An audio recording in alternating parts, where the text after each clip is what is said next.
Good evening, friends. It is a big privilege for me to host yet another important session of the academic activity of the IAGS Prime, which is a fortnightly program showcasing the best of the talents in national and international arena. Ladies and gentlemen, I have the honor of introducing our president, Professor Sunil Papat, who has been taken over as the president is the most pressing time. He took over when the corona peaked up, and then we had in between some physical meetings, and again it has become a challenge to run physical meetings. So sir has been trying hard to meet up the requirements and the minimum mandates of the IAGS academics, and he has planned another 2 or 3 programs coming up, lined up with various specialities. Ladies and gentlemen, Professor Sunil Papat is known to all of you. For people who are newly joining today, it's my responsibility to keep him introduced. He is chairman of the Nidhi Hospital. He is an ardent minimally invasive surgeon with special interest in foregut surgery and endotherapy. He has ascended from the member to the executive member, and he has held all the important positions in the IAGS and ascended rightly to the position of the president of the IAGS. During his tenure, he has forged important relationship with the global minimally invasive surgical society. May I have the honor of inviting Professor Sunil Papat to welcome the gathering. Over to you, sir. Thank you, Dr. Kanagwal, for the kind words. Good evening, faculties, and good evening, ladies and gentlemen across the globe, the audience of IAGS Prime Time.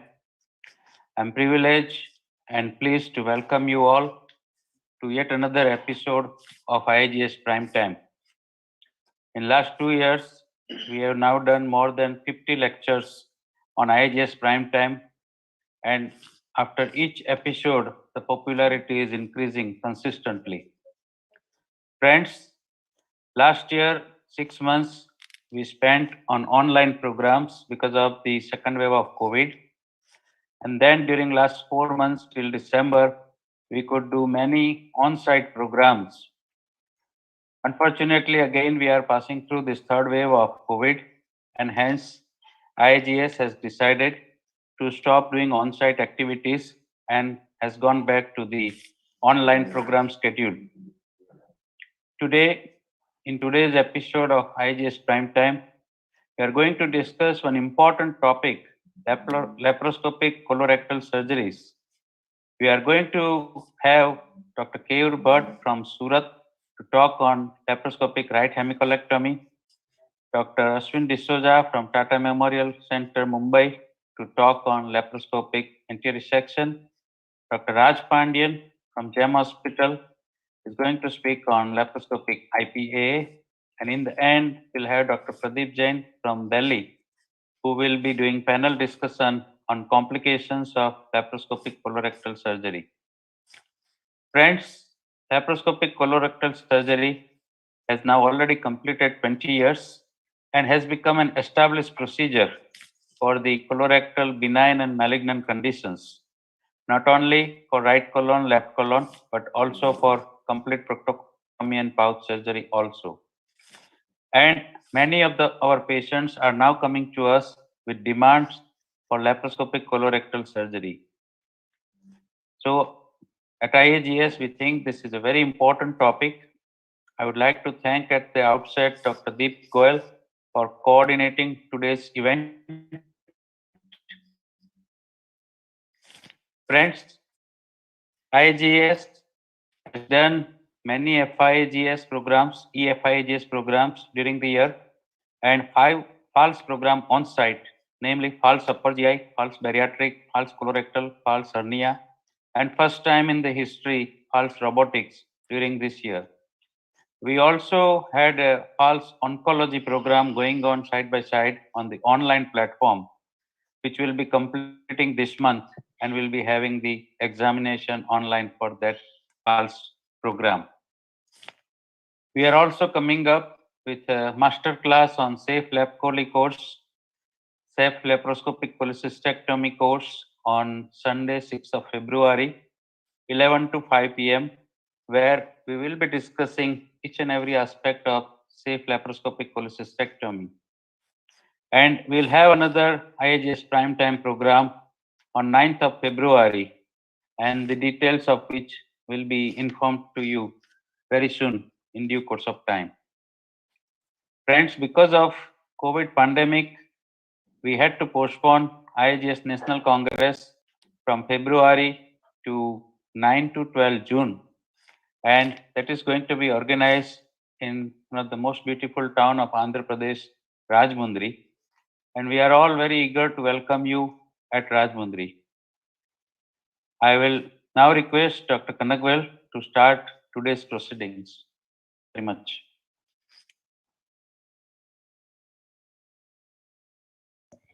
Thank you, President. We have the honor of having to listen to the most eminent national speakers, and our President has chosen the best of the best colorectal surgeons across the country for today's program. Today, we are going to touch upon three important colorectal resection techniques, one on right hemicolectomy, the other one on anterior resection, and the other one is the laparoscopic IPAA. So, ladies and gentlemen, may I have the honor of inviting Dr. Keyur Bhatt. Dr. Keyur Bhatt is an eminent GA surgeon with special interest in colorectal surgery. He is the director of the SIDS Hospital and Research Center, and he also heads the Department of GA, HPB, and GA Cancer Surgery. Dr. Keyur has done his surgical training from the most eminent Maulana Azad Medical College and Dr. G.B. Pant Hospital. And he is instrumental for the past 15 years working on various advanced laparoscopic and advanced GA oncology resections. And he has been instrumental in setting up a single super specialty hospital in Surat for the GA surgery. And later, he also is the founder member and pioneer of South Gujarat Surgeon Society. And he serves as a zonal representative of the South Gujarat in Gujarat State Chapter, so the Gujarat State Surgeons Chapter and the ASA banner. Ladies and gentlemen, may I invite Dr. Keyur to share his experience on the technique of right hemicolectomy. Over to you, Dr. Keyur. Thank you so much, Dr. Kangarwal sir, and thank you everyone for inviting me to this presentation. And at the outset, I would definitely like to thank upon Dr. Professor Sunil Popat sir, the convener, the honorary secretary, and the coordinator of the program today for organizing such a wonderful event and inviting me as a speaker. So without wasting time, I am proceeding to my today's talk of laparoscopic right hemicolectomy. Before that, I would like to give you the greetings from my team of SIDS Hospital. This is today's photograph with Republic Day celebration in the morning. So laparoscopic right hemicolectomy.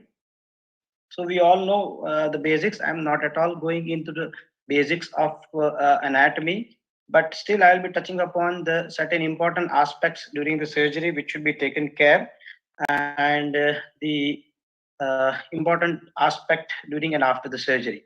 So what are the basic indications? We can always remember C, that is one is cancer, one is a cecal cox, one is a cecal carcinoid or appendicular carcinoid, the Crohn's disease, cecal volvulus, or the amoebic or cecal necrosis and leading to perforation, which are the main indication of doing a laparoscopic right hemicolectomy or open right hemicolectomy in our part of country.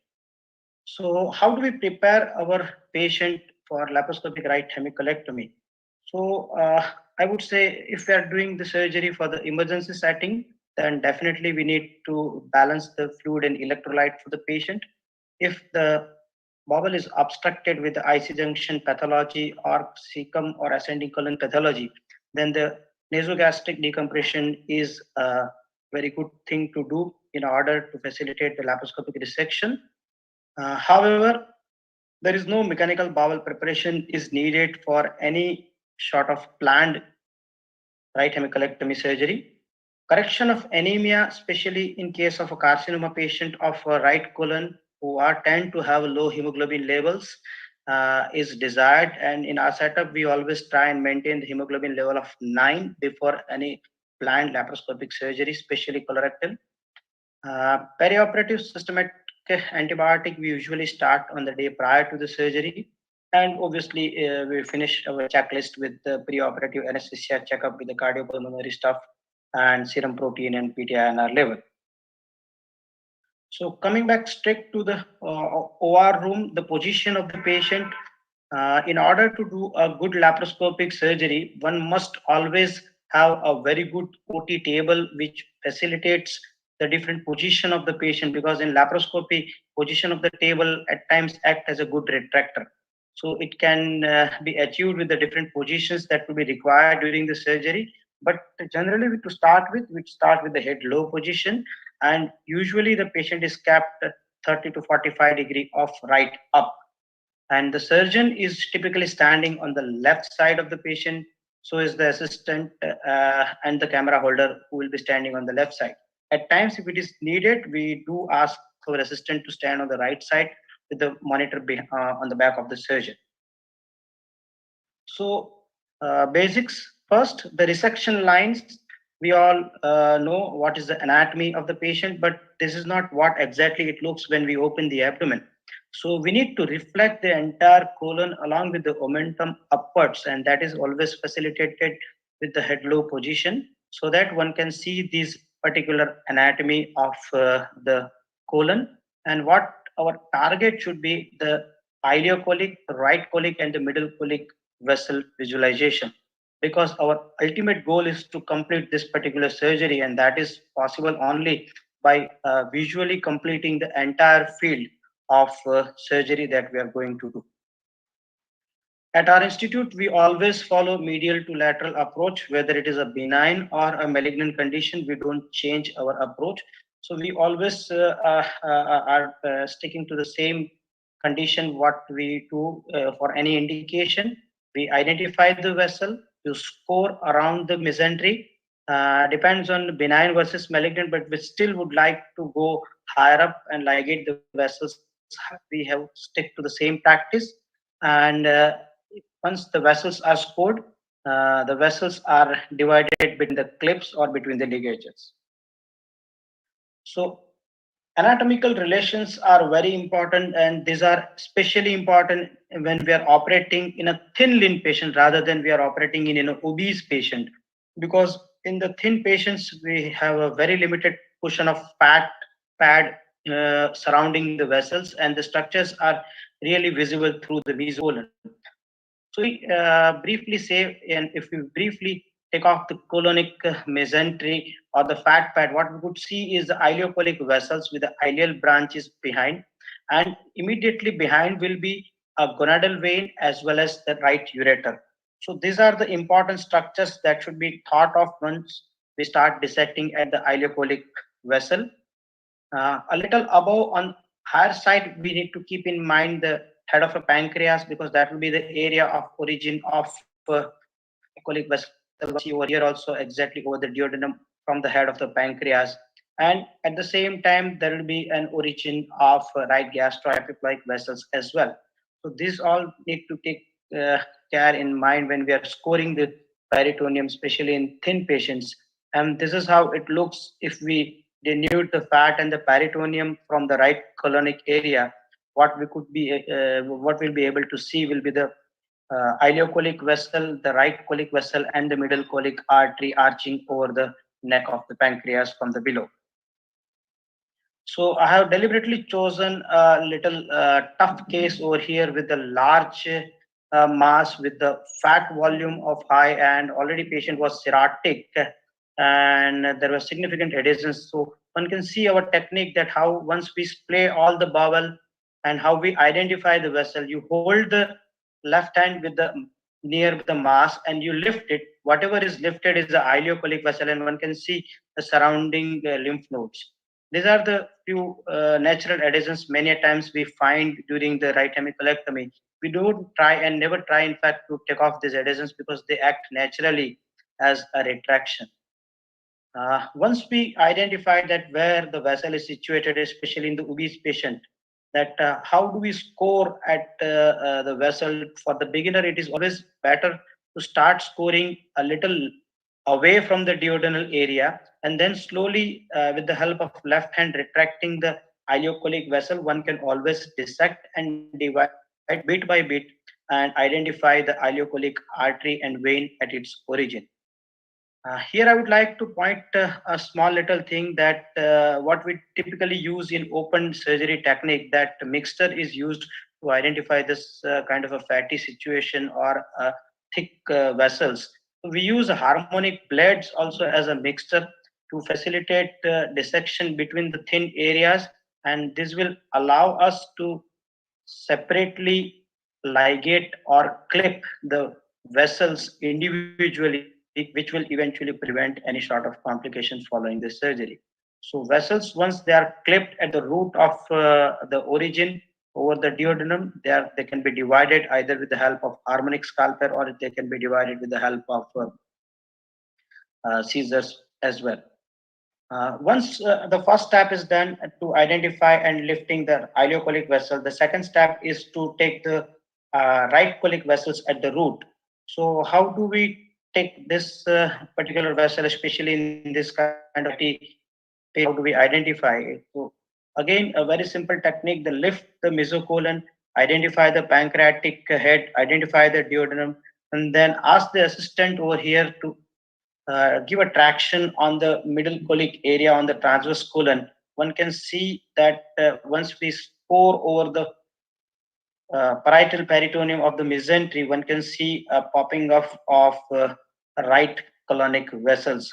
Over here, the key is the retraction of the assistant, who is continuously stretching and keeping the transverse mesocolon and transverse colon straight.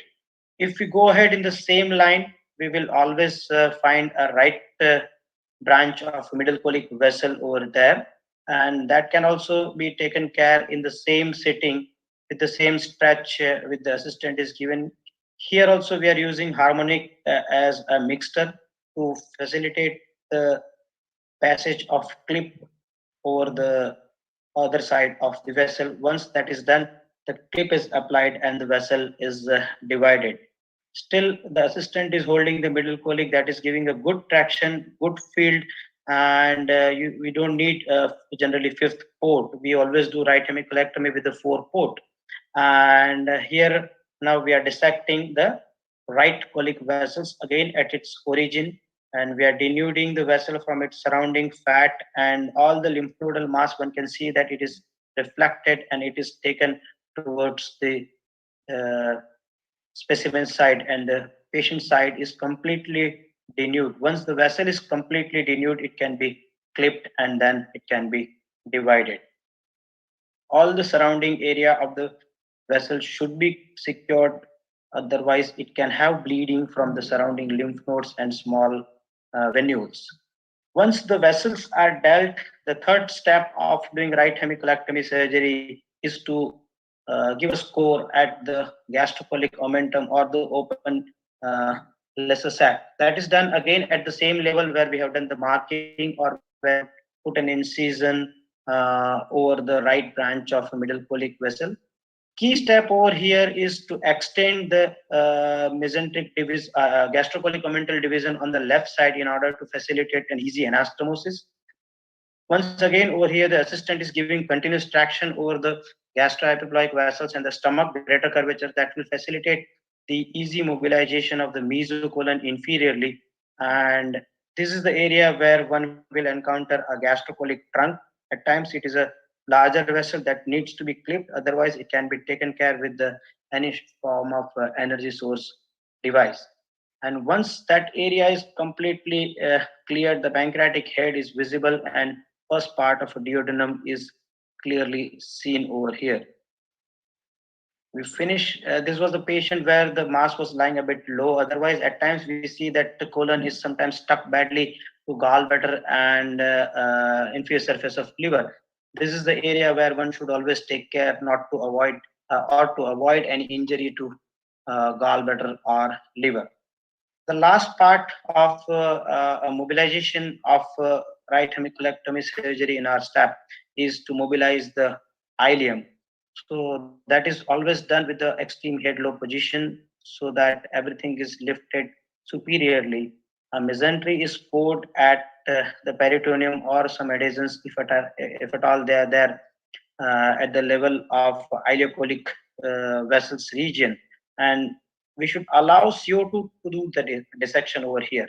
The left hand is continuously pushing the ileum and the colon superiorly, and the right hand is dissecting exactly at the Tol's line. And one can see the clear-cut demarcation of gyrotas fascia, and over there is a gonadal vessel which is seen. And if we continue in the same line where we have started dissection on the right lateral aspect, meet the line where we have done the dissection from superiorly. And this is how the complete mobilization of ascending colon or the cecum is done. For anastomosis, there are different varieties and types of anastomosis of right hemicolectomy is there. But most famously or most commonly we are using at our center is the Barcelona technique. And how do we do a Barcelona technique? Resection is we put a small score. Once we deliver a small we put on supraumbilical region, we put a scoring on ileum as well as colon, and this is the area where the future anastomosis is going to lie. We use a 80 or 75 load blue load linear cutter cartridge, and this is how the both the lumens of transverse colon and ileum are approximated. It is always desired to use a wound protector device in order to minimize the wound related complication and granulation. And we always put a small stitch, probably this is for the satisfaction, but we always put a small stitch at the end of staple line. And the enterotomy is again taken at the four corners. Stay suture is taken. Another stapler is kept. Here the care is taken not to fire the stapler on the mesentery, and we need to always make sure that both the enterotomy side is taken on the other side with the specimen and is fired to complete the anastomosis. Once the anastomosis is done, we put a small gauze and wait for a couple of minutes so small ooze generally disappears, and hardly it requires a suturing on the stump side. A little word on extended right hemicolectomy. It is just an extension of the surgery where instead of right branch of middle colic artery, the middle colic artery is taken at the root, and the ascending branch of descending or a left colic artery is usually taken in a similar fashion to the right branch of middle colic artery.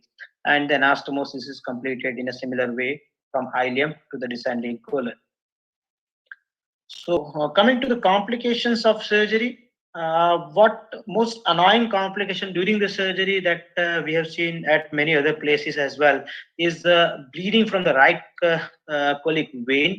Especially this happens even in open surgery also with the little bulky growth and a tight abdomen or a small tummy, and assistant being little more vigorous. So this at times is a notorious bleeding. The bleeder tends to retract within the pancreatic head, and it messes up the field even during the laparoscopic surgery.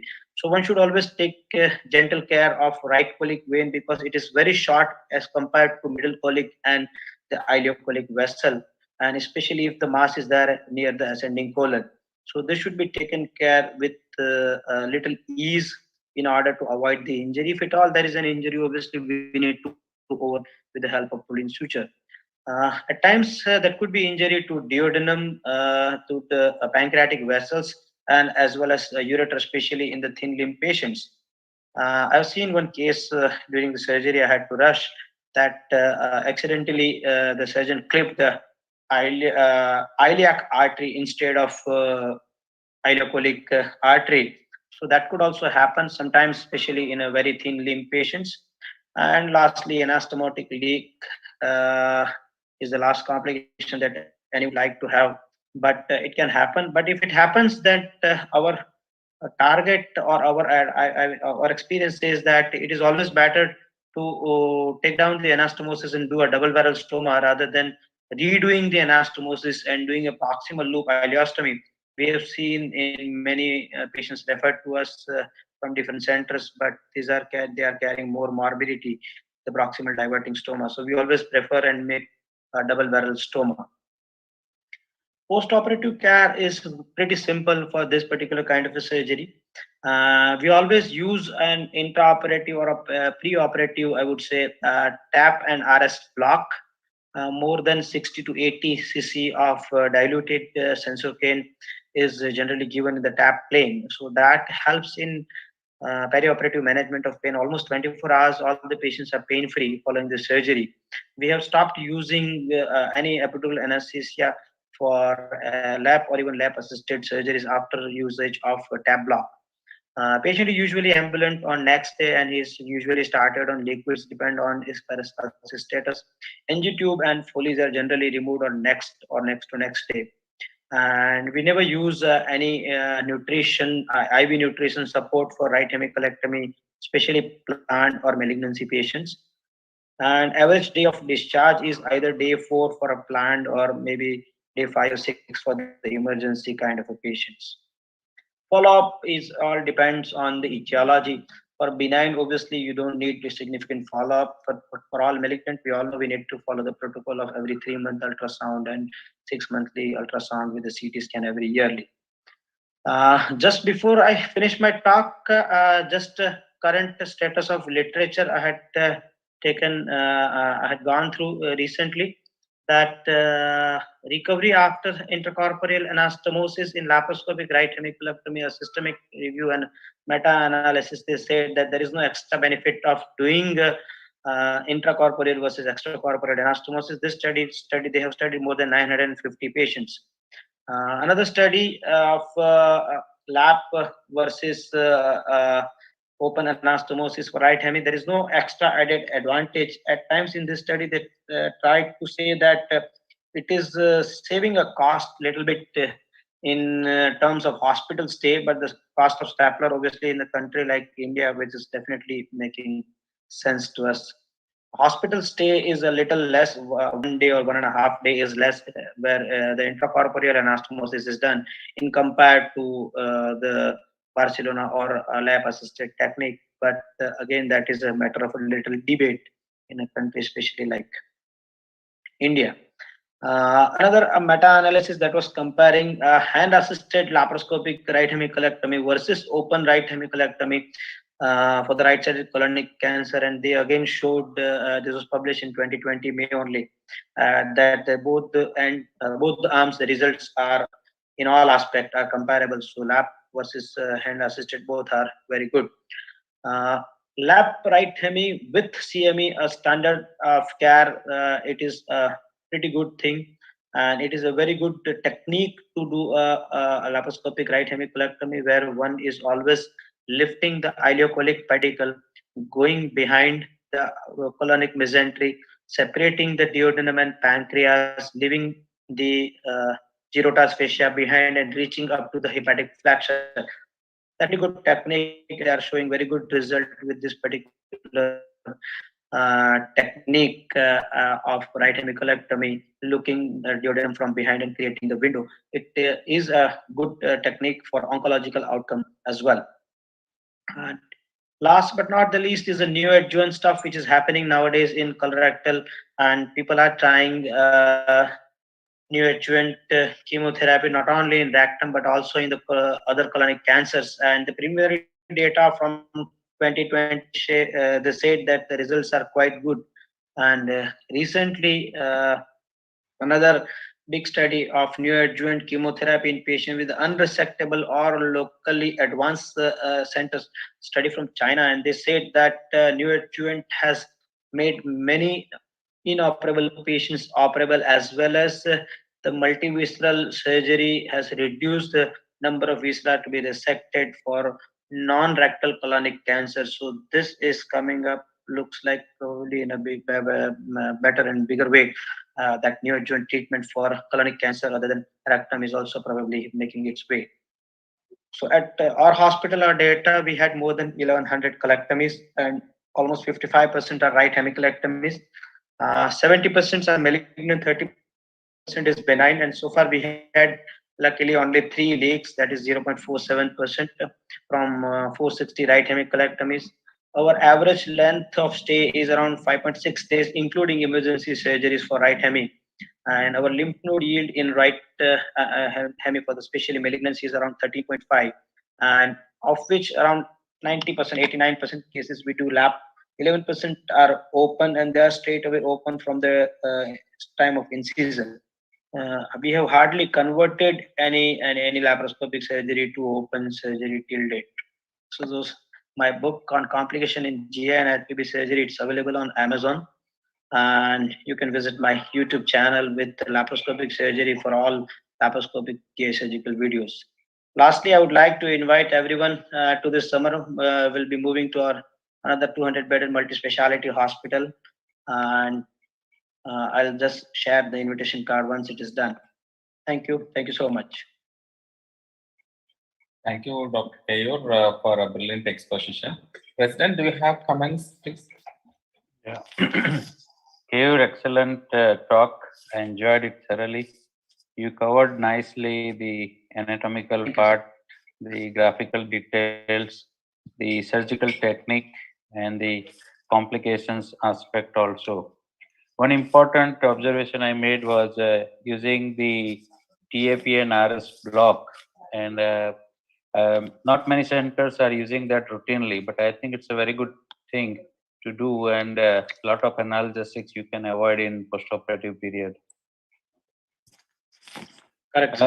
Yeah. What is your experience on CME and CBL? Sir, we always try and do CME in all our cases. In fact, the last paper that I quoted, the CME as well as the critical window of duodenum, we always go with the same technique, and it is really very avascular and nice plane. Even in presence of large growth which is situated in the ascending colon, then also it is easier to find the plane, and along with the every lymph node, every aspect is cleared nicely with both the techniques. Yeah.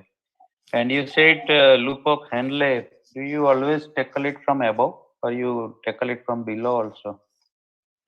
It depends on the case, but generally we take it from above. Okay. Yeah. Because I thought in CME mostly we take it from below. Take it from below. Yeah. Yes. And CVL, when do you do complete vascular ligation? CVL in all the cases or in extended right hemi only? For every patient of benign or malignant, sir, our practice is same. We do it at root. All the vessels are to be taken at the root near the pancreas at its origin. Okay. Here, just 1 week ago, we were having our international webinar with our UK colleagues, and we discussed a lot about closure of mesentery after right hemicolectomy, whether it's to be done or not to be done. So, what is your thought on that, and what is your practice? So I know that there's a lot of debate is going on, especially when we move from open surgery to laparoscopic surgery. But to my experience, the last 15 years, I have not closed a single defect of mesentery. Not only in right, but any bowel surgery, we don't close. And it hasn't led to any increased number of obstruction. No, touch wood, no complications because of that. You said you have experienced very few leaks, but what is the leak rate internationally? I mean, if you go by multivariate analysis, So our acceptable leak rate. Yeah, even if it is around 2%, it is still acceptable. I would say right hemicolectomy is not a very demanding or a difficult surgery in compared to left hemicolectomy or low anterior resection. Reason behind having a little low anastomotic leak rate at our center is that our threshold of doing a stoma is very low. So whenever we are doing a morbid patient, or whenever we are doing a patient with a less than 2.5 albumin, we don't do anastomosis. Our policy at institute institute is very clear, less than 2.5 albumin, and original hemoglobin less than 8 of a patient of a right hemicolectomy, we always put a stoma. We close stoma in early, maybe around 20-21 days. So probably that is the reason that we have faced a little less number of leak in compared to the other standard randomized control trials as well. Yeah. Raj, you have any question or comment? Nice presentation. Two things I want to clarify now. So since we are talking about the malignancy for right hemicolectomy, benign as whatever says good. But now the CMA with CVL has become standard of care. And it has been proven that there is 50% of increased outcome for the patient. So if you talk about right hemicolectomy, I mean colon resection for any colonic tumor, whether you do right hemicolectomy, extend right hemicolectomy, or left hemicolectomy, extend left hemicolectomy, or subtotal colectomy, it should be like nominated like a CME with CVL. Yeah. CME with and CVL. as you correctly told, even if it's a large tumor occupying the right colon, if you go in correct plane, the CME, that is what we say, it's initial retrocolic, retromesenteric, endoscopic tunneling. Yes. You go over the duodenum and you over the pancreas and separate the mesocolon from the pancreas.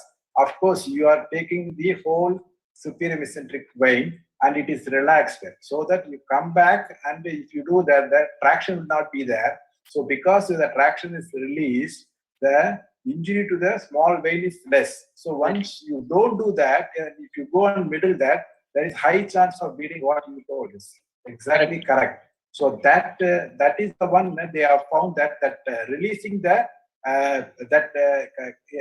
correct plane between the dorsal fascia and the mesocolic fascia, there is a avascular plane, so that the traction of the mesenteric vein and the branches, that is tributaries, are lessened, so that easily you can go and tackle the complete vascular, that is central vascular ligation can be taken. And another thing, if you are planning for right hemicolectomy, you have to make a taut at the iliocecal junction. You just lift it so that you will see the iliocolic vein. And once you have done that, easily you can go, but you have to come like a little bit 5 centimeters below the iliocolic origin, so that you can go to the along the medial border of the SMA or the anterior border of the SMA. You can go and take a central vascular ligation. Complete pedicle. Yes, complete so that you can your lymph node will be more. So our aim is to have a maximum lymph node. Better lymph node. And particularly extend the right hemicolectomy, you have to take the level 6 lymph node. For that, you have to take the right gastroenteric vessels. And the important thing is the lymph node around the middle colic vessel has to be taken. So now the literature has they have found that the main culprit for the recurrence following right hemicolectomy is the nodes which is close to the middle colic vessel. So these are the pancreas. Best I want to guess. Peripancreas. Near the neck of pancreas. Yes, Peripancreatic are the recurrence reason. Yes. And another thing you said, the bleeding may be there. Once you don't, usually you can't typically identify the gastrocolic vein from below while you are going from below. From above, as very easily you can identify. There are some communicating vessels will be there. Because of the neovascularization, we don't know, but there will be communicating vessels from the anterior surface of the pancreas to the mesocolon. So while doing so, sometimes we may miss that, and there may be bleeding. And once there is a bleeding, you will miss the plate. That is, these are the two things we should keep in mind. But otherwise, exactly what you are told is correct. And the extracorporeal or intracorporeal, nothing much difference. If you have doesn't make any difference. Yeah, if you have an expert, if you want to get expert by doing intracorporeal anastomosis, and the patient is affordable, the main thing is if the patient is in a room, AC room or deluxe room, that we go for intracorporeal. Patient in general, what I go for extracorporeal, like 60-40 only. So what you are told is correct, because there is no much difference. They make only 4 to 5 centimeter incision in the midline, and I feel it is better to do extracorporeal intracorporeal, because I have seen after 6 months or 1 year, once you follow the patient, you can't see the midline incision, because we go through the umbilicus. If you go through the umbilicus, you have extra 2 centimeter length for Yes. your plane. So if you should not go around the umbilicus, go through the umbilicus, you will have, because that we learn by doing a initial while we are starting the surgery, sills colectomy. So what we did, we just open the midline, or if you are doing sill section, we go circumferentially open the umbilicus, so that we have a 2 centimeter length. We found we have Raj, extra 2 centimeter length. Raj, thank you. We'll have to cut short a little bit. Ashwin, you have any comment? Excellent presentation, excellent technique. Really enjoyed it. One of my own difficulties that I have sometimes is if the mesentery is very fatty. So I'm not able to see that window, avascular window below the ileocolic when going transmesenteric as you should. And also for people who are beginning, I think maybe easier to go inferior to superior a little bit sometimes and identify the duodenum there. So if we have difficulty going transmesenteric, that sometimes helps me out and could help the beginners also with this procedure. Otherwise, technique is excellent. Thank you. Great talk. Pradeep? Yeah, basically, as a standardized protocol in our institute, we always go from inferior approach.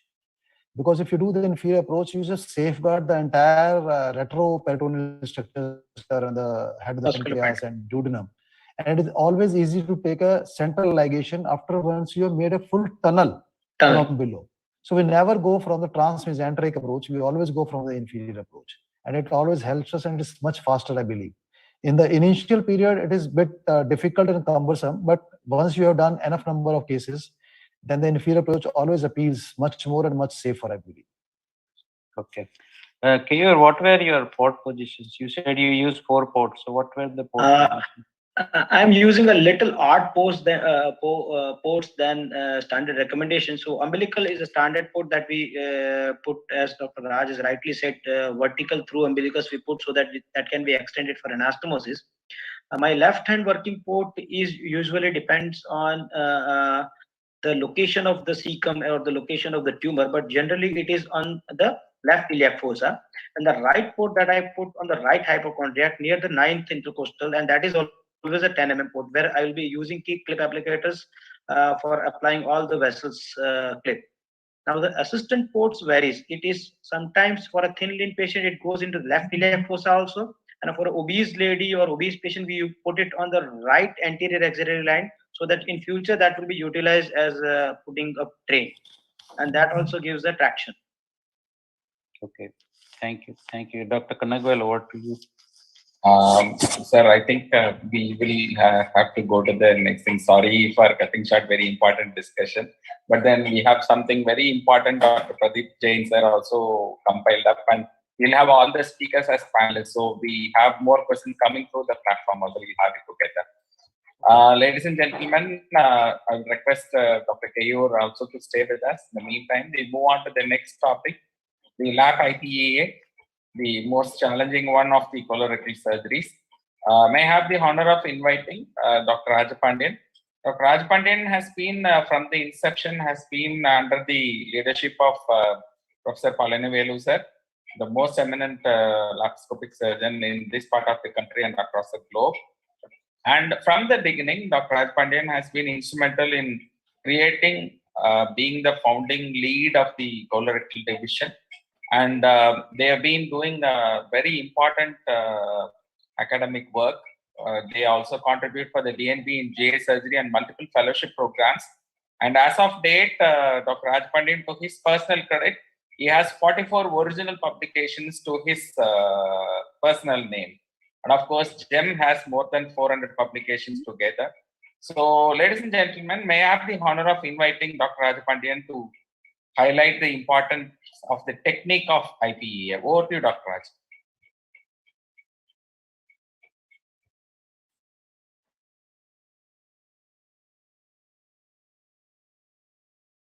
Am I on the screen? You are fine, sir. Okay, shall I start? Am I audible? Perfectly audible, and we are able to see your PowerPoint. Okay. Thank you, Dr. Kanakavel, for the nice introduction. And my personal thanks to Dr. Sunil Pappat and Isra Mukherjee and Deep Goyal. And my special thanks to Kanaka to make me to talk this at an early stage. Okay, my topic is I am going to talk about the laparoscopic total proctocolectomy with ideal pouch anal anastomosis. Full thing I'm going to talk about the laparoscopic. So it is feasible. What is the indication? If you go to the indication, mainly it is a IBD. Next is FAP, attenuated FAP, and HNPCC, and the double malignancy. So we do like 50-50 for most of the time. So this is the picture of FAP and attenuated FAP, how it looks in endoscopy. So these are in acute severe ulcerative colitis or made for toxic megacolon. So initially, these patients will have a total colectomy with endoileostomy, then followed by restrictive proctectomy with ileal pouch anastomosis, and finally there will be pouch, ileostomy reversal. So coming to the pouch, we have various type of pouch. The main pouch, what we are talking about is a J pouch, which is very commonly used and easy to prepare the pouch. So whereas the other pouch, you have S pouch and W pouch, of course, lateral pouch is there, but it is rarely performed in this laparoscopic era. In the open era, depending upon the patient and depending upon the experience of the surgeon, they used to make this S pouch and W pouch. So now we are going to concentrate more on the J pouch. I think most of the surgeons here will be doing the J pouch, and we always do the J pouch. And so far we have done more than 250 cases, and we never found any difficulty, and it was the best pouch, I would say. And usually the pouch will be around 12 to 15 centimeter. I'll be showing the video. Before that, just a few points regarding each pouch. The J pouch is, as I said, it's very easy and quick to create the pouch, and it's most commonly used worldwide with all the colorectal surgeons. And the problem is it can have a bowel frequency higher in J pouch when compared to S and W pouch, particularly W pouch, where there will be difficulty evacuation of the bowel. Whereas in J pouch, there will be more number of frequency, but over a period of it to get accustomed. At least minimal 4 to 6 times patient will be passing motion after the J pouch anal anastomosis.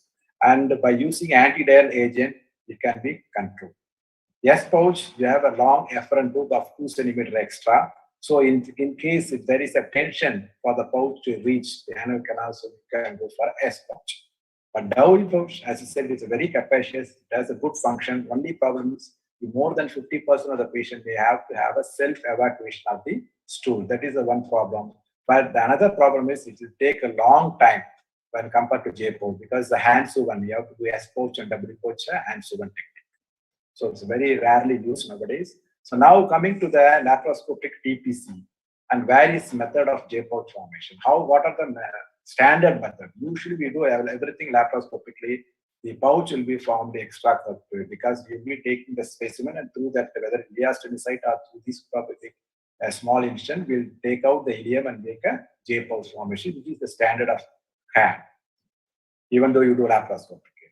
For order the other form of making a J pouch, you can make an intracorporeal J pouch using laparoscopic portion. I'll be showing, and you can use transanally. You can use the pouch formation. So these are the intracorporeal pouch formation. So once you have made a pouch, the technique usually double stapling technique, that is circular stapler, or you can do a hand-sewn pouch and anastomosis. There are 2 types of pouch and anastomosis. One is circular stapler, another is a hand-sewn. So coming to the various type of instruments, this is standard instruments. You need a harmonic or ligature or anything you can use. And stapler, of course, you need an endo GI stapler and circular stapler.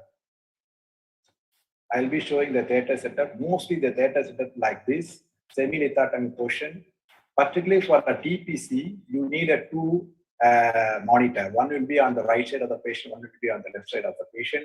So it depends upon where you want, whether you want to mobilize the left colon first or right colon first. It depends upon the surgeon's preference. But I always prefer you do the difficult part first. So you'll be mobilizing the left colon first. The port position as is shown here, it will be like this. The port position is there. So I always used to say my juniors and the PGs, that is TPs is nothing but a combination of extended right hemicotomy and the ultra low anterior resection. That's all. So this is the combination. So once you able to do a ultra low anterior resection and the extended right hemicotomy, then that completes the total proper colorectal. So I'll be showing the videos. So once you finish the mobilization of the right colon and the left colon and the rectum in the TME plane, after division at the level of the pelvic floor, that is at the anorectal junction, usually that it should be there be some anal transit zone will be there. So whatever you do, you can't divide. So you can go even in intersphincteric area and just above, just 1 centimeter above the dentate line, you can go and divide. So once after the division, through the ileostomy site, depending upon the patient contour. If it is a female patient, I used to take through the ileostomy site. If it is a male patient, it will be difficult, so I don't want to disturb. So through a small financial incision, you can take the externalize the colon and do a pouch, then reintroduce and make a circular anastomosis. We'll be showing it. So the pouch will be formation by endo-GA situs anastomosis, and pouch and anastomosis will be using a circular stapler or coronal handsaw. So this is the theater. This is the team setup. You can see the operating surgeon. You can see the assistant surgeon and then assisting nurse. So this is a video I'm just showing. This is a just 3-minute video. This I am starting from the like an anterior resection. So this is mobilizing the left colon first, sigmoid colon and the rectum. So now I am going entering the TME plane. You can see the vessels clear, nerves clearly. So I am going for the always high ligation.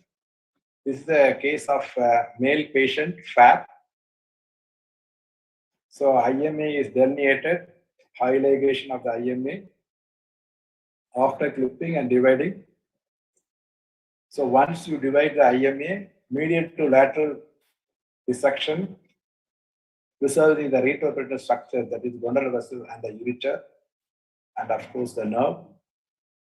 Now we are going for the IMB. So along with the IMB, there will be ascending branch of a left colic vessel there, that has to be also clipped. So IMB is divided at the inferior border of the pancreas near the DJ flexure. So medial to lateral mobilization over the serratus fascia are completed. Then the lateral mobilization of the sigmoid, the rectosigmoid junction. So if you are in the correct pin, there will not be any blood loss at all.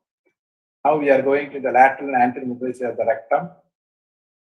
The TME plane, circumferentially, now we are dividing the rectosacral fascia, Valdes fascia. Once you do up to the pelvic floor, through the suprapubic incision, I am just dividing the rectum at the anorectal junction. So you need minimum at least 2.5 to 3 centimeters from the anal verge for the circular stapler head to accommodate.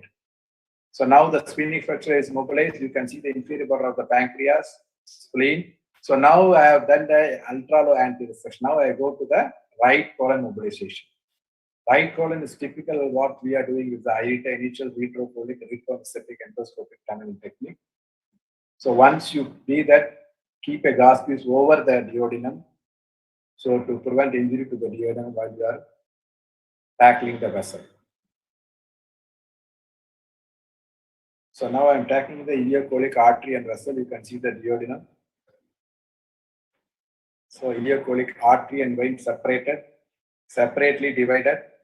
You can see the ancillary passes head of the pancreas. So over the duodenum and over the head of the pancreas, separate the mesocolon, divide the right colon, right branch of middle colic and left branch of middle colic. Sometimes there may both right and left branch will be arising from the one trunk. So in that case, you have to divide right and left branch separately, not go for the trunk. So now the hepatic plexus is mobilized. The final this branch of the middle colic. Now the specimen is out through the suprapubic incision and the extracorporeal pouch, J pouch is formed. So you have to make around 15 centimeter and make a enterotomy over the apex of the pouch suck it out and clean the pouch. You make a window on either side. You should not make a bigger one because you have to pass the anvil inside. So before that, using a 60 blue stapler, I'm just making. So usually, if you feel very thick, you can use blue. Otherwise, nowadays we are using white stapler because to prevent bleeding.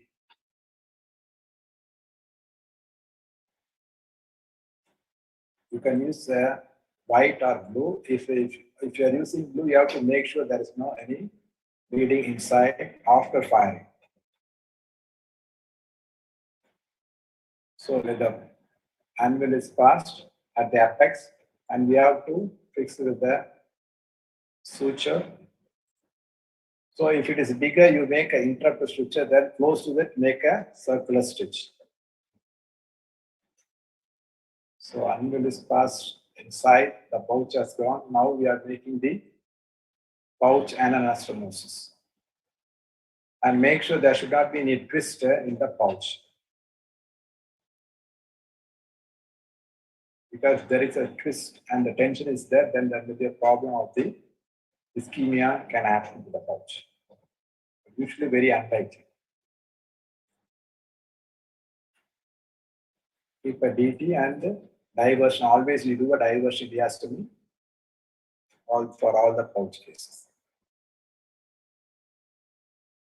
So next I will show a video in acute ulcerative colitis. This is like a emergency, like semi-emergency. This patient was like more than 25 days, has been treated with all type of medication for severe ulcerative colitis. Was using albumin is very low. It's not at all improving with this electrodemia. Then we have to go for a emergency TPC with IPA and with the diversion diastomy. But in severe some cases, usually go for a colectomy. Like a semi-emergency, if you feel the patient is okay, you can do for a TPC IPA and do a diversion diastomy. So this fellow is a young fellow, 30-year-old male. He was hardly like 30 kg. After this, now he is 45 kg.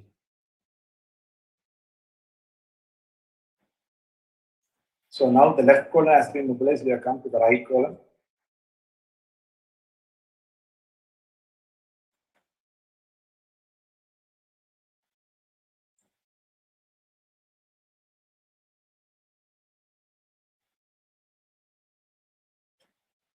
The lateral attachment of the right colon is divided.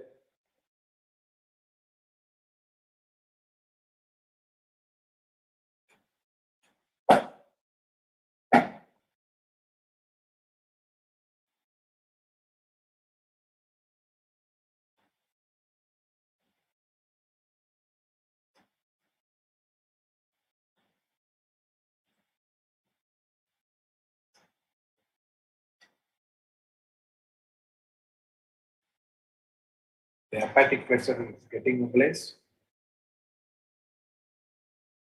Now the important part of the rectal mobilization.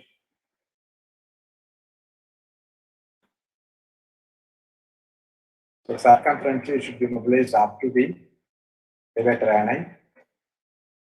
And in that case, usually you will ask the perineal surgeon to push from the anal canal so that we can have a proper division at the anorectal junction.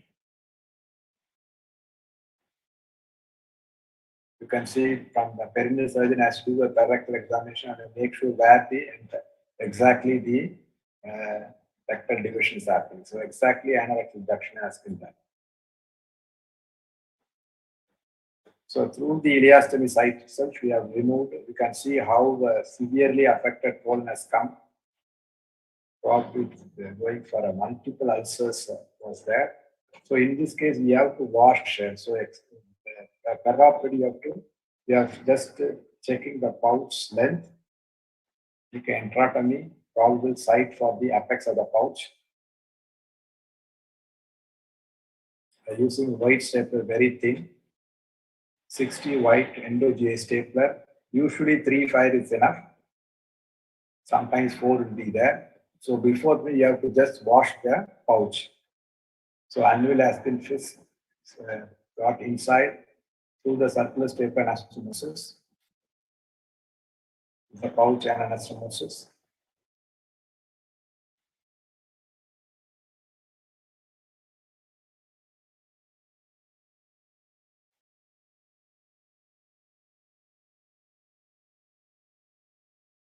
So always make sure there should not be twist in the pouch.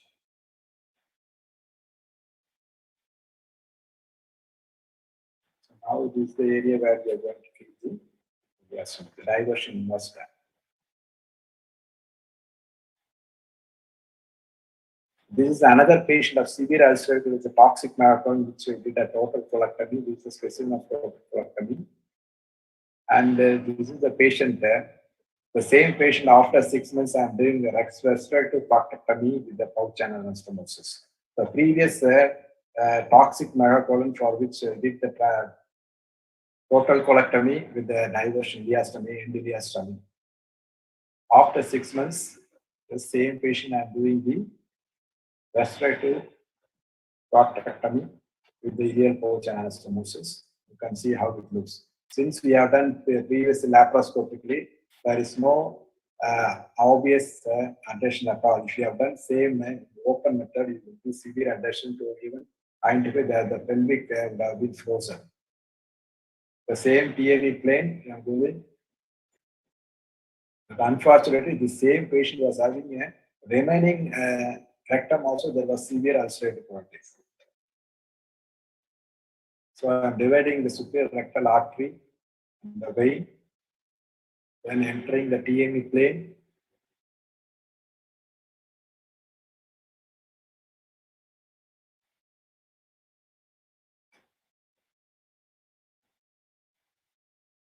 To enter the TME plane, so entire mesorectum, because all edematous boosting patient was on taking steroids and the Zoram.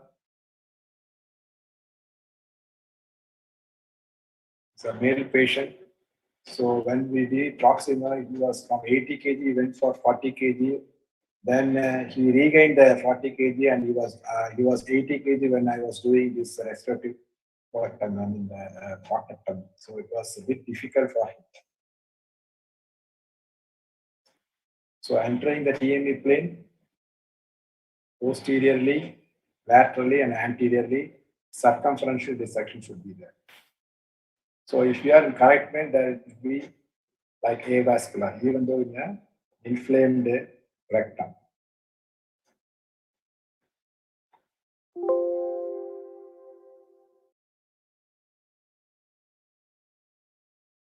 So anteriorly, just I am preserve the duodenal fascia.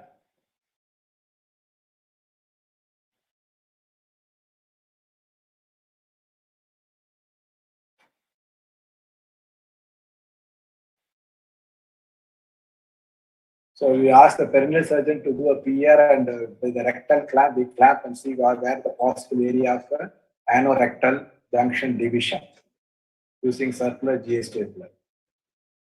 So now the rectum is out through the ileostomy site. So now the ileostomy is there, that has to be removed, and the rectum has to be removed through that.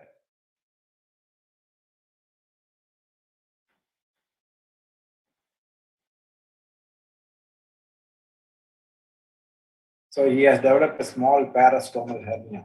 So through that we have removed the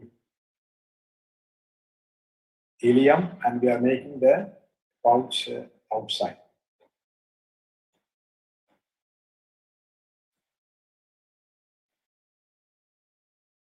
So we are making enterotomy of the possible site of the pouch head. Using white stapler, I'm using 1, 2, 3, usually 3 or 4, depending upon the size. So minimum, I feel like 12 to 15 centimeters is enough. The anvil is introduced and fixed with the 20 PDS. The remaining open end of the ileum is removed using stapler. Now after introducing, we are just doing the pouch and anastomosis.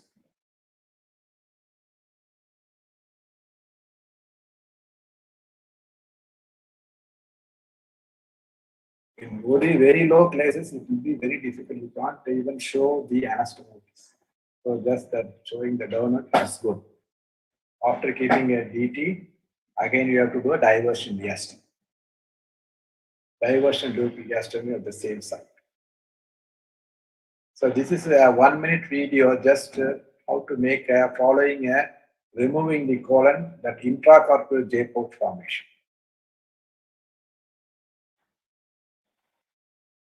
Raj, can you conclude, please? Yes, this 1 minute I will conclude.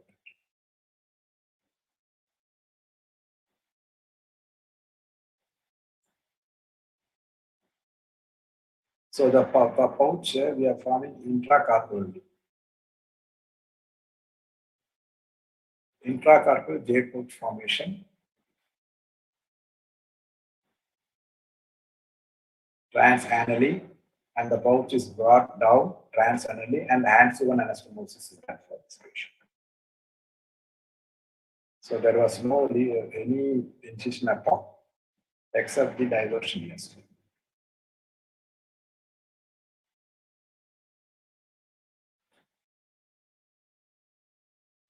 So I'm not going to waste this showing all these things.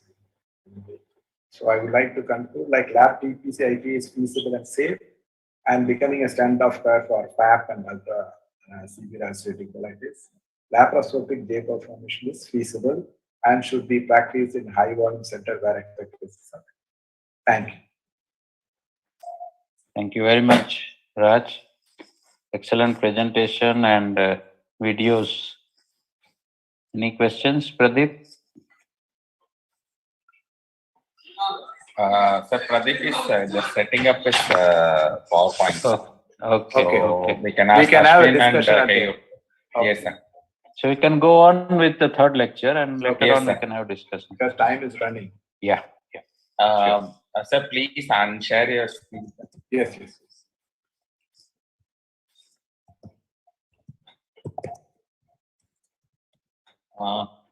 Dr. Ashwin, Yes, sir. can you try sharing your PowerPoint? Yeah, sure.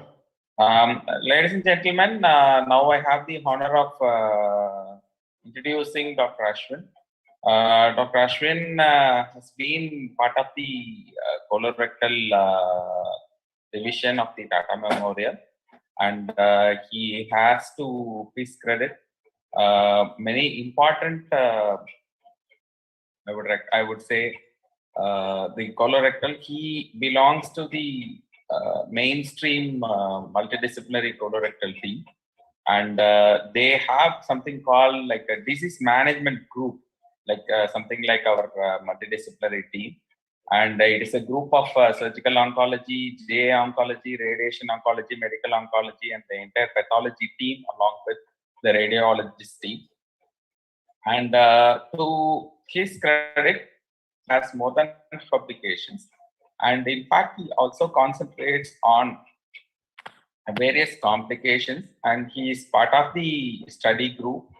And he has worked upon almost all aspects of the malignancy, from the translational research to the minimally invasive and the most advanced upcoming science of the colorectal sciences. Ladies and gentlemen, now I have the honor of inviting Dr. Ashwin to speak about the right technique and the practice of standard of practice in the laparoscopic anterior resection. Over to you, Dr. Ashwin. Thank you. Thank you very much, sir, for that introduction. Can you see my screen? Yes, sir. And am I audible? Perfectly audible, sir. Great. So I'm going to tackle this topic by first briefly stressing on the principles of anterior resection for malignancy. Then I will add the laparoscopic component and finally end with a video. When we speak of rectal resection for cancer, it is almost synonymous with total mesorectal excision, a surgical approach introduced by Professor Heald in 1982. With a single change in approach, he was able to reduce local recurrence to less than 5% and increase the survival to nearly 80%, something that was impossible with any adjuvant therapy at that time. If you want to appreciate the incremental benefit of TME surgery over conventional rectal cancer resection, rectal resection, we can look at the earlier neoadjuvant radiation trials, the Swedish rectal cancer trial and the Dutch TME trial. If you look closely at these two trials, the trial arms are exactly the same. So why did the Dutch repeat the same trial done by the Swedish? And the reason for that was there was almost no TME surgery in the Swedish rectal cancer trial and a standardized TME approach for the Dutch TME trial. Looking at the control arms of both these trials, we see that just by incorporating TME as a standard, local recurrence is down from 27 to 11%. And if onto this we add neoadjuvant radiation, that comes down further to just 5%. Now, total mesorectal excision is of two types: a total mesorectal excision for a low rectal cancer or mid rectal cancer, and a tumor-specific mesorectal excision that is only applicable for upper rectal lesions. TME involves complete resection of the mesorectal envelope within the mesorectal fascia right down to its termination at the anorectal junction, but tumor-specific mesorectal excision requires only 5 centimeters of mesorectum to be resected distal to the tumor to constitute an oncologically adequate resection. The double stapling technique introduced by Griffin and Knight has been revolutionary in sphincter preservation. This technique involves performing the TME right down to the level of rectal transection, dividing the rectum with a transverse stapler, and then performing an anastomosis with a circular stapler, as we have seen in the earlier videos for pouch. Using this technique, we can go right down to the anorectal junction, but the limits of sphincter preservation in anterior resection of the rectum have advanced much further than this. We can push the boundaries to perform an ultra-low anterior resection where the TME is continued transabdominally into the intersphincteric plane, opening up or mobilizing the upper anal canal. Then the rectum is transected transabdominally within the anal canal, and we perform an ultra-low anterior resection. This has been pushed further to the ultimate effort at sphincter preservation with the intersphincteric resection, which can be either partial, subtotal, or total, depending on the extent of internal sphincter resection. Here, the TME is completed, entering the intersphincteric space from the abdomen, and this is coupled with a perineal approach, dissecting right down to the dentate line, which constitutes the embryological extent of the rectum. So this represents the zenith of sphincter preservation in rectal cancer. How much distal margin do we really need? Way back in the earlier papers, less than 1 centimeter was shown to be adequate. That has come down to less than 5, less than 2, but that's where we draw the line. A less than 1 millimeter margin is actually the definition of a positive margin. So at least 1 millimeter of tissue is required. When appreciating sub-centimeter margins, one has to realize that these are not mucosal margins. These are full thickness rectal wall margins, and they only apply in cases of a total mesorectal excision. Once the entire mesorectum is resected, then only these sub-centimeter margins are oncologically adequate. They don't apply for the tumor-specific mesorectal excision, where we do need at least 5 centimeters of distal mesorectum to be resected to be considered as oncologically safe. So the minimum standards for an oncologically safe rectal cancer resection is a TME which is complete or at least near complete, and negative margins, both distal and circumferential. After we are able to achieve this, then only sphincter preservation has relevance. We cannot compromise these first 3 requisites to save sphincters. And if we can achieve all this in the minimally invasive approach, then it is safe enough. So that puts into perspective laparoscopic and robotic surgery for rectal cancer resections. So is minimally invasive surgery safe for rectal cancer? And we have to go back and look at the trials that have been published to support this. We have two very good trials, the Korean trial and the Color-2 study. They are totally supportive. Both of them have come out with their long-term results, and they do support laparoscopy as an oncologically safe approach for rectal cancer. However, 3 trials pointed out some areas of concern. The MRC Classic trial had some issues of CRM positivity, and 2 trials back-to-back published in 2017, the ACROSOG and a la carte trials, laid some concern on the non-inferiority of the pathological criteria associated with laparoscopic rectal resection. So with this evidence, is laparoscopy in rectal cancer a safe approach as far as oncological outcomes is concerned?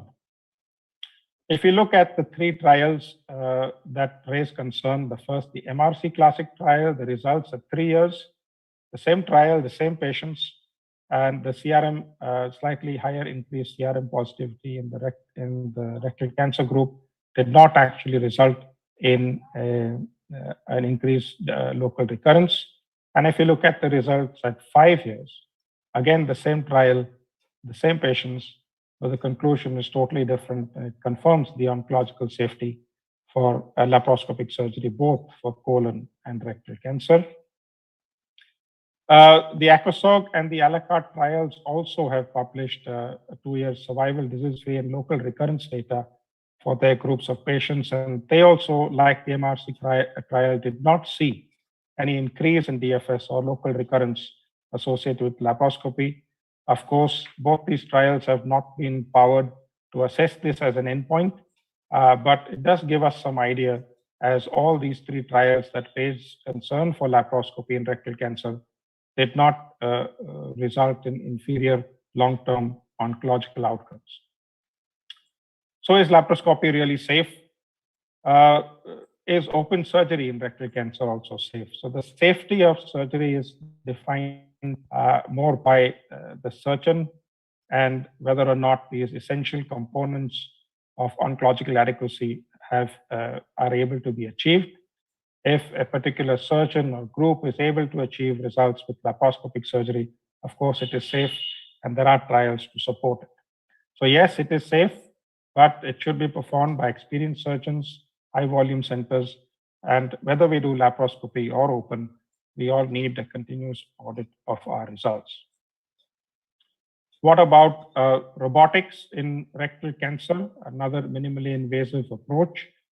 This is the largest trial, the rollout trial. There is a small phase 2 trial from Korea, but we'll just look at this data. This aimed to compare laparoscopy versus robotic surgery for rectal cancer with the primary endpoint of conversion. Did not show any difference. None of the secondary endpoints also showed any difference. As an exploratory sub-analysis, they did find some benefit of robotics in obese male patients for the low rectal tumors, but the study again was not powered to say anything conclusive on that endpoint. At the TMH, we looked at our own data comparing laparoscopic versus robotic TME over an 8-year period, and we looked to see non-inferiority of robotics. If you look at this comparison of about 407 lap versus 120 for robotic, the patients are largely equivalent in terms of baseline characteristics. We did see a higher number of sphincter preservation procedures in robotic group. More of the ISR we prefer to do robotic, as it gives very good exposure for the transabdominal intersphincteric part of the dissection. Looking at our operative and pathological outcomes, the hospital stay was a little longer in robotic, conversion 2% in lap and no conversions in the robotic group. CRM positivity 3.7 and 4.8%. Distal margin positivity, just 2 cases in the lap group. Operative and pathological outcomes fairly well comparing with all the published data. And if you look at comparative survival, local recurrence and disease-free. There is no difference really between the lap and robotic groups, and the absolute rates of 3 and 5 year survival compare well with published literature as well.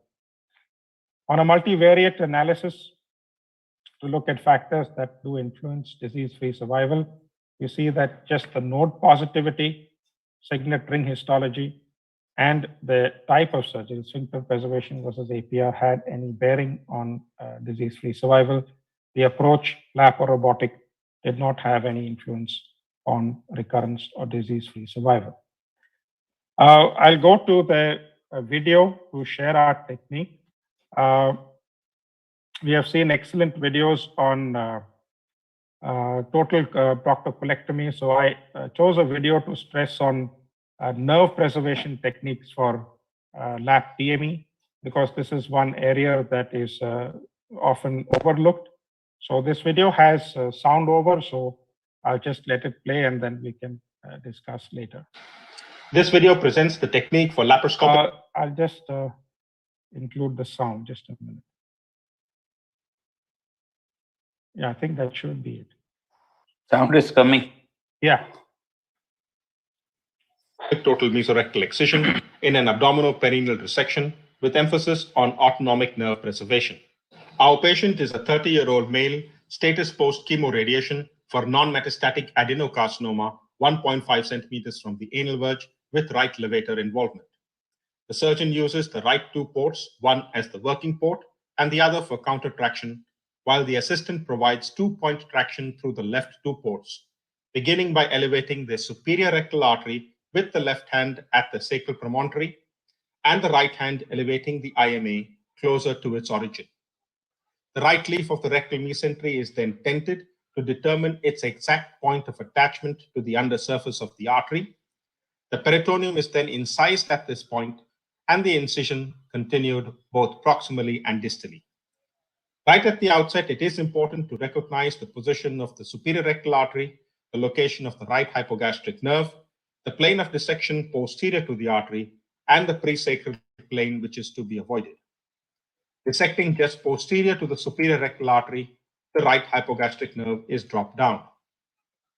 As we proceed posterior to the artery, the origin of the left hypogastric nerve comes into view. We can see the location of the right and left hypogastric nerves as they leave the sacral promontory and descend into the pelvis. The rectum is then retracted anteriorly and dissection continued just outside the mesorectal fascia. We appreciate the position of the right and left hypogastric nerves, the mesorectal plane of dissection, and the presacral plane which is to be avoided. Dissection is then continued at the root of the IMA. We do a little medial to lateral dissection first to visualize the left ureter, which can sometimes come very close to the root of the IMA.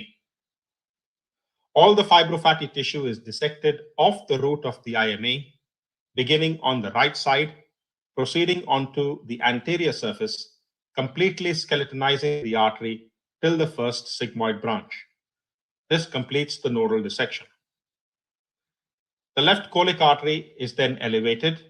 We can appreciate the position of the IMA continuing as the superior rectal artery, the left colic artery, and the location of the left sympathetic trunk, which needs to be dropped down. We dissect just posterior to the left colic artery to drop down the branches from the left sympathetic trunk. Dissection must be very precise here to remain in the perfect retroperitoneal plane. We then turn our attention to the root of the IMA. Only the right side is dissected at this time, isolating the IMA from the fine sympathetic fibers of the abdominal aortic plexus, which cross the aorta. Dissecting just outside the adventitia of the artery, the IMA is isolated and encircled with a mixture fossa. No dissection is done on the left side at this point. The artery is then clipped and divided. After division of the IMA, the superior rectal artery and the left colic artery are elevated to give excellent access to the fine branches from the left sympathetic trunk, which are precisely divided to drop down the trunk. Adopting this technique minimizes sympathetic nerve injury at this level. The colon is then mobilized in a medial to lateral fashion. We can see the left gonadal vessels here. And then the lateral attachments of the descending colon are taken down by sharp dissection in order to mobilize a sufficient length of colon that can be brought out without tension as an end stoma. Rectal mobilization is begun first on the right side. The right hand of the assistant holds the cut edge of the peritoneum at the sacral promontory, retracting it to the left and anteriorly. With this traction in place, the left hand of the assistant retracts the upper rectum towards the pubic symphysis, providing the essential 2-point retraction to facilitate posterior dissection. Working at the sacral promontory, the posterior mesorectal plane is developed. We can see the location of the right and left hypogastric nerves. The mesorectal dissection, which is performed in a U-shaped manner down the right side, across and up the left side, and the presacral plane, which should be avoided. By dissecting in this fashion, one proceeds just outside the mesorectal fascia, at the same time preserving the presacral fascia. Precise posterior dissection between these two facial planes ensures a complete TME and an intact presacral fascia, which protects the pelvic splanchnic nerves. Posterior dissection is completed till the pelvic floor.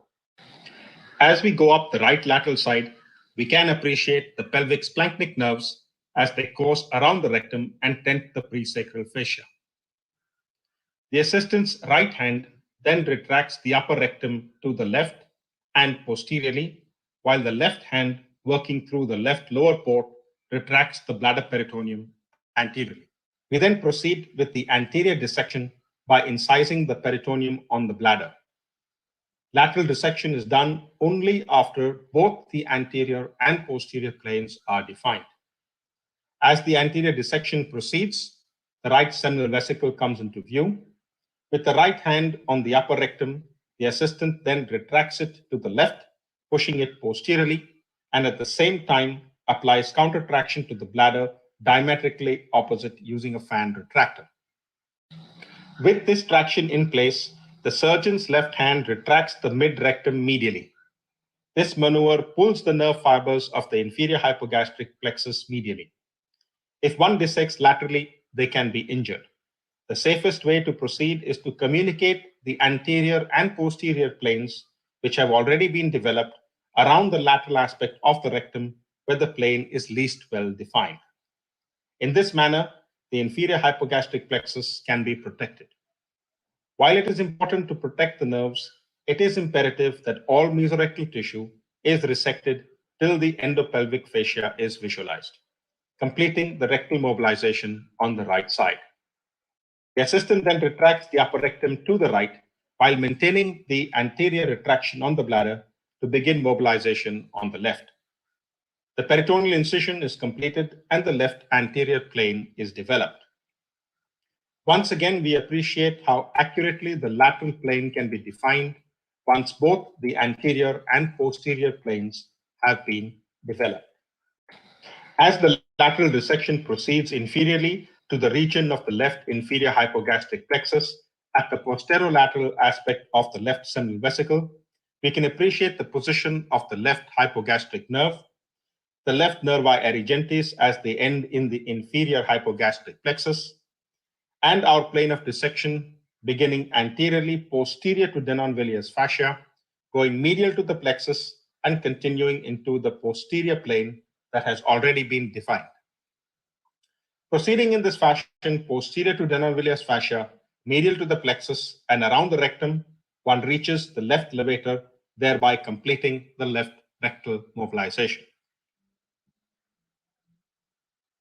Anterior dissection is performed just posterior to Denon-Villiers fascia, continuing till the superior aspect of the prostate. A point of proximal specimen transection is selected on the descending colon, the bowel divided with a laparoscopic stapler, and then exteriorized through the stoma opening. The perineal dissection is then completed and the stoma matured to complete the procedure. The patient had an uneventful recovery. The urinary catheter was removed on the first post-operative day. An ultrasound confirmed a nil post-void residue, and a histopathology confirmed an R0 resection with 13 negative nodes. So thank you. That's our technique with emphasis on the nerve preservation. The stapling and splenic flexure, I think Raj Pandit sir has shown very well in his lab TPC report video.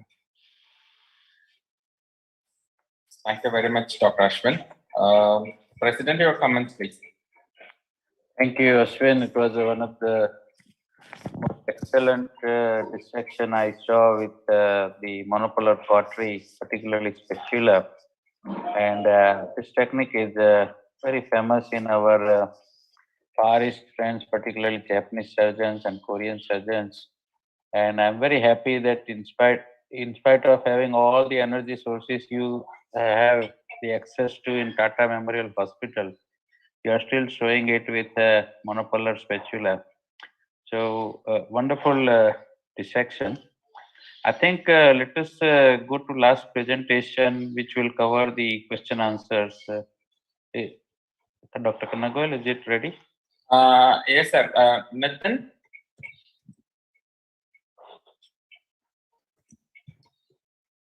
Nathan?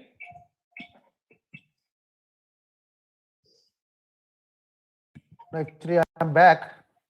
Yeah. Can you Okay. see my Sir, screen or no? One moment, Yeah, we sir, can. and I will have the honor of introducing you. Dr.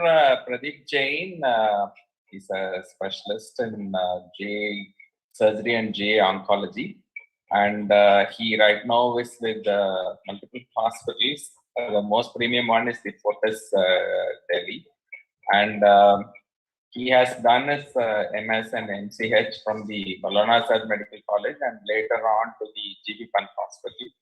And he has more than 3.5 decades of surgical experience. And he has spent long years in the SGF of GA Oncosurgery in Rajiv Gandhi Cancer Institute and Action Cancer Hospital. Presently, he is the director and head of GA and GA Oncosurgery. And he also specializes in bariatric and advanced medial access surgery. Right now, he is practicing in Fortis Hospital, Shalimar Bagh, Delhi. Over to you, sir, for this panel discussion. Okay. The thing is, first of all, I like to apologize that I'm not able to share my screen. There's some setting problems in my computer. I've been trying for the last half an hour or 1 hour, but I'm not able to do it. So I had converted this and sent it to Nitin. He will be sharing my screen, but a few of the videos are not running. So I'll, in advance, I want to apologize for that. So, but I'll try to generate some discussion on the complications of laparoscopic colorectal surgery. Nitin, can you share from your end? He has shared the slide. Share, can you see? We can see, yes. Okay. So, just a minute. I can't see that. I can't see my, whatever you're sharing, I'm not able to see that. Are you sharing? Yes, he is sharing. But I'm not able to move it from my end. No, he will be moving it. So, but I can't see that on my screen. Nitin. Dr. Pradeep, I would request you to use your mobile or one of the other device to get into the same Zoom so that if there is some mismatch. Now Zoom call, okay.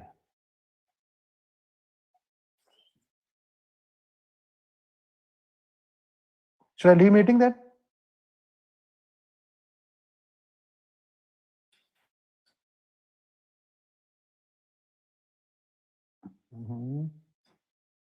Just a minute.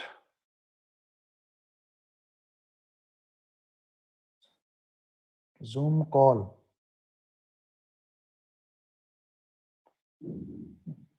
I'm in the meeting. I'm back to the meeting. Yeah, I can see. Yeah, you are, I'm clicking it now.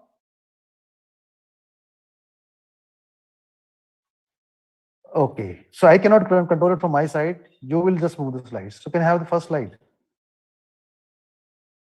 It's not there. It is not coming on my screen. So let me do one thing then. Let me do one thing. I see my presentation from my side, and I'll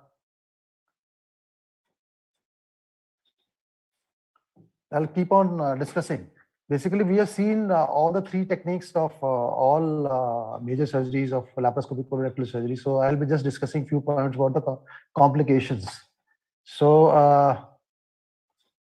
just a minute. So we all know that there can be a lot of complications while doing this laparoscopic surgery or in the post-operative period. The majority of common complications are bleeding, visceral injuries, ureteric injuries, nerve injuries, or stapler-related kind of problems. And the post-operative, you can have an anastomotic leak, bleeding, or in the later on, they can have functional bad outcomes in the form of LARS or the urogenital problems. So first of all, I like to go on the bleeding, intraoperative bleeding. So these are the questions posed to the panelists. Can I pose this question to Dr. Ayur first? What are the most common sites of bleeding while doing the laparoscopic colorectal surgeries? Yes, sir. So as we had been discussing since an hour or so, most common site of bleeding in right hemicolectomy will be the right colic vein, followed by the right colic pedicle, and we can definitely have a bleeding from the gonadal vessels as well. And similarly, if we are doing a surgery of LAR or a left hemicolectomy, we can still have bleeding for, near the root or near the pedicle from the vessels. So Dr. Kayur, I mean, while doing the right hemicolectomy, I think the most common site of bleeding, the most common site of problem you can have is a gastrocolic trunk. Gastrocolic trunk. So this vein of Henle. So, I mean, how do you, I mean, what steps do you take to make sure that you are safeguarding that part of the dissection and you're not damaging the gastrocolic trunk or Henle's vein? So what do you do exactly for that? So the best concept for doing a right hemicolectomy is to, as we have discussed, that go into the CMV plate. So that will definitely minimize the chances of injury. And second thing, what one can do is rather than using buzzing the current and cautery, we should go layer by layer and dissect the mesentery layer by layer. That will always lead to identification of loop of Henle, and then you can safeguard it and clip it and divide it if at all, if it is needed to prevent the bleeding. Okay. So this is the question to Dr. Raja Pandey now. Now, what are the risk factors of having bleeding? I mean, the bleeding from the vessels or bleeding from the staple line or from presacral fascia. What are the risk factors you can enumerate which can lead to bleeding from usually obese patient, pre-op neoadjuvant chemoradiotherapy, when long patient was on steroids in case of IBD, these are the risk factors I would say for bleeding. Even if you are very careful, there may be such patient, particularly patient on steroids for a long time, and you are taking, and there's a stapler anastomosis, you can expect bleeding from the stapler line.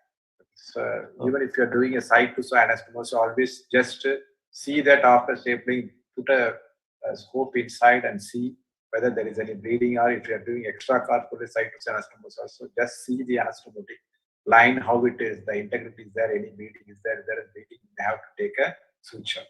So sometimes even after taking suture, later post-op you can come across bleeding. So it's bleeding is very important, particularly if you're taking, I mean, if you're using stapler, whether it's endo-GA staplers for side-to-side anastomosis or even circular stapler also anastomosis, depending upon the vascularity. So I would say this. Our patients, sometimes patients taking for like antiplatelet for a long time, even though you stop for 4 days or 5 days. So that patient can go for a bleeding even during surgery or post-op.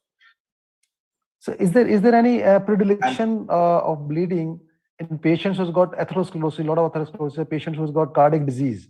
Yeah, cardiac disease, those who are taking antiplatelets. Okay. And even if the patient is not taking antiplatelet, there was a study which is which has quoted that the patient who's having CAD, the coronary artery disease, they have more bleeding from the staple line even if they are not taking any antiplatelets. I don't know what is the reason, but this sounds correct. Also, the patient who's having thrombosis, there should be bleeding. So microvascular, I don't think so. Okay. Okay. Probably. And now, Dr. Ashwin, I mean, can you tell us how to stop the pre-sacral venous bleed? If you have gone too deep and had a lot of pre-sacral bleed, so how do you tackle that? Yeah, so usually this happens when the plane of dissection in the posterior plane has been missed and we go too deep. So I think the first step here is to put in a gauze piece and give pressure. Second point to remember is that these are venous bleeds, so they are low pressure system. So we get a lot of help by just temporarily raising the pneumoperitoneum to about 16, 18. So that will give a little bit increased pressure and this the bleed. The next is I would not actually try to control the bleeding before further mobilizing the rectum distally, because the moment we release the pressure on the bleed and then retract the rectum anteriorly, that is what opens up the vein again. So first step, put pressure. Second step, raise the intra-abdominal pneumopressure, and then mobilize the rectum further down. And then once the tension on the vein is released, then the hole is actually quite small. Sometimes that stops just with pressure. Next, we can use bipolar or any other energy device. And even then, if it is a flush opening onto one of the sacral foramina which bleeds from there, what I found helpful is put some surgical hemostat like a Surgicel or a Surginet piece there to hold it down and apply the bipolar or even the monopolar current onto that. So that sort of forms a seal onto the hole which comes out directly from the sacral venous plexus. So with these techniques, I think I have been able to control most of the bleeds. Have you ever used cardboard pins?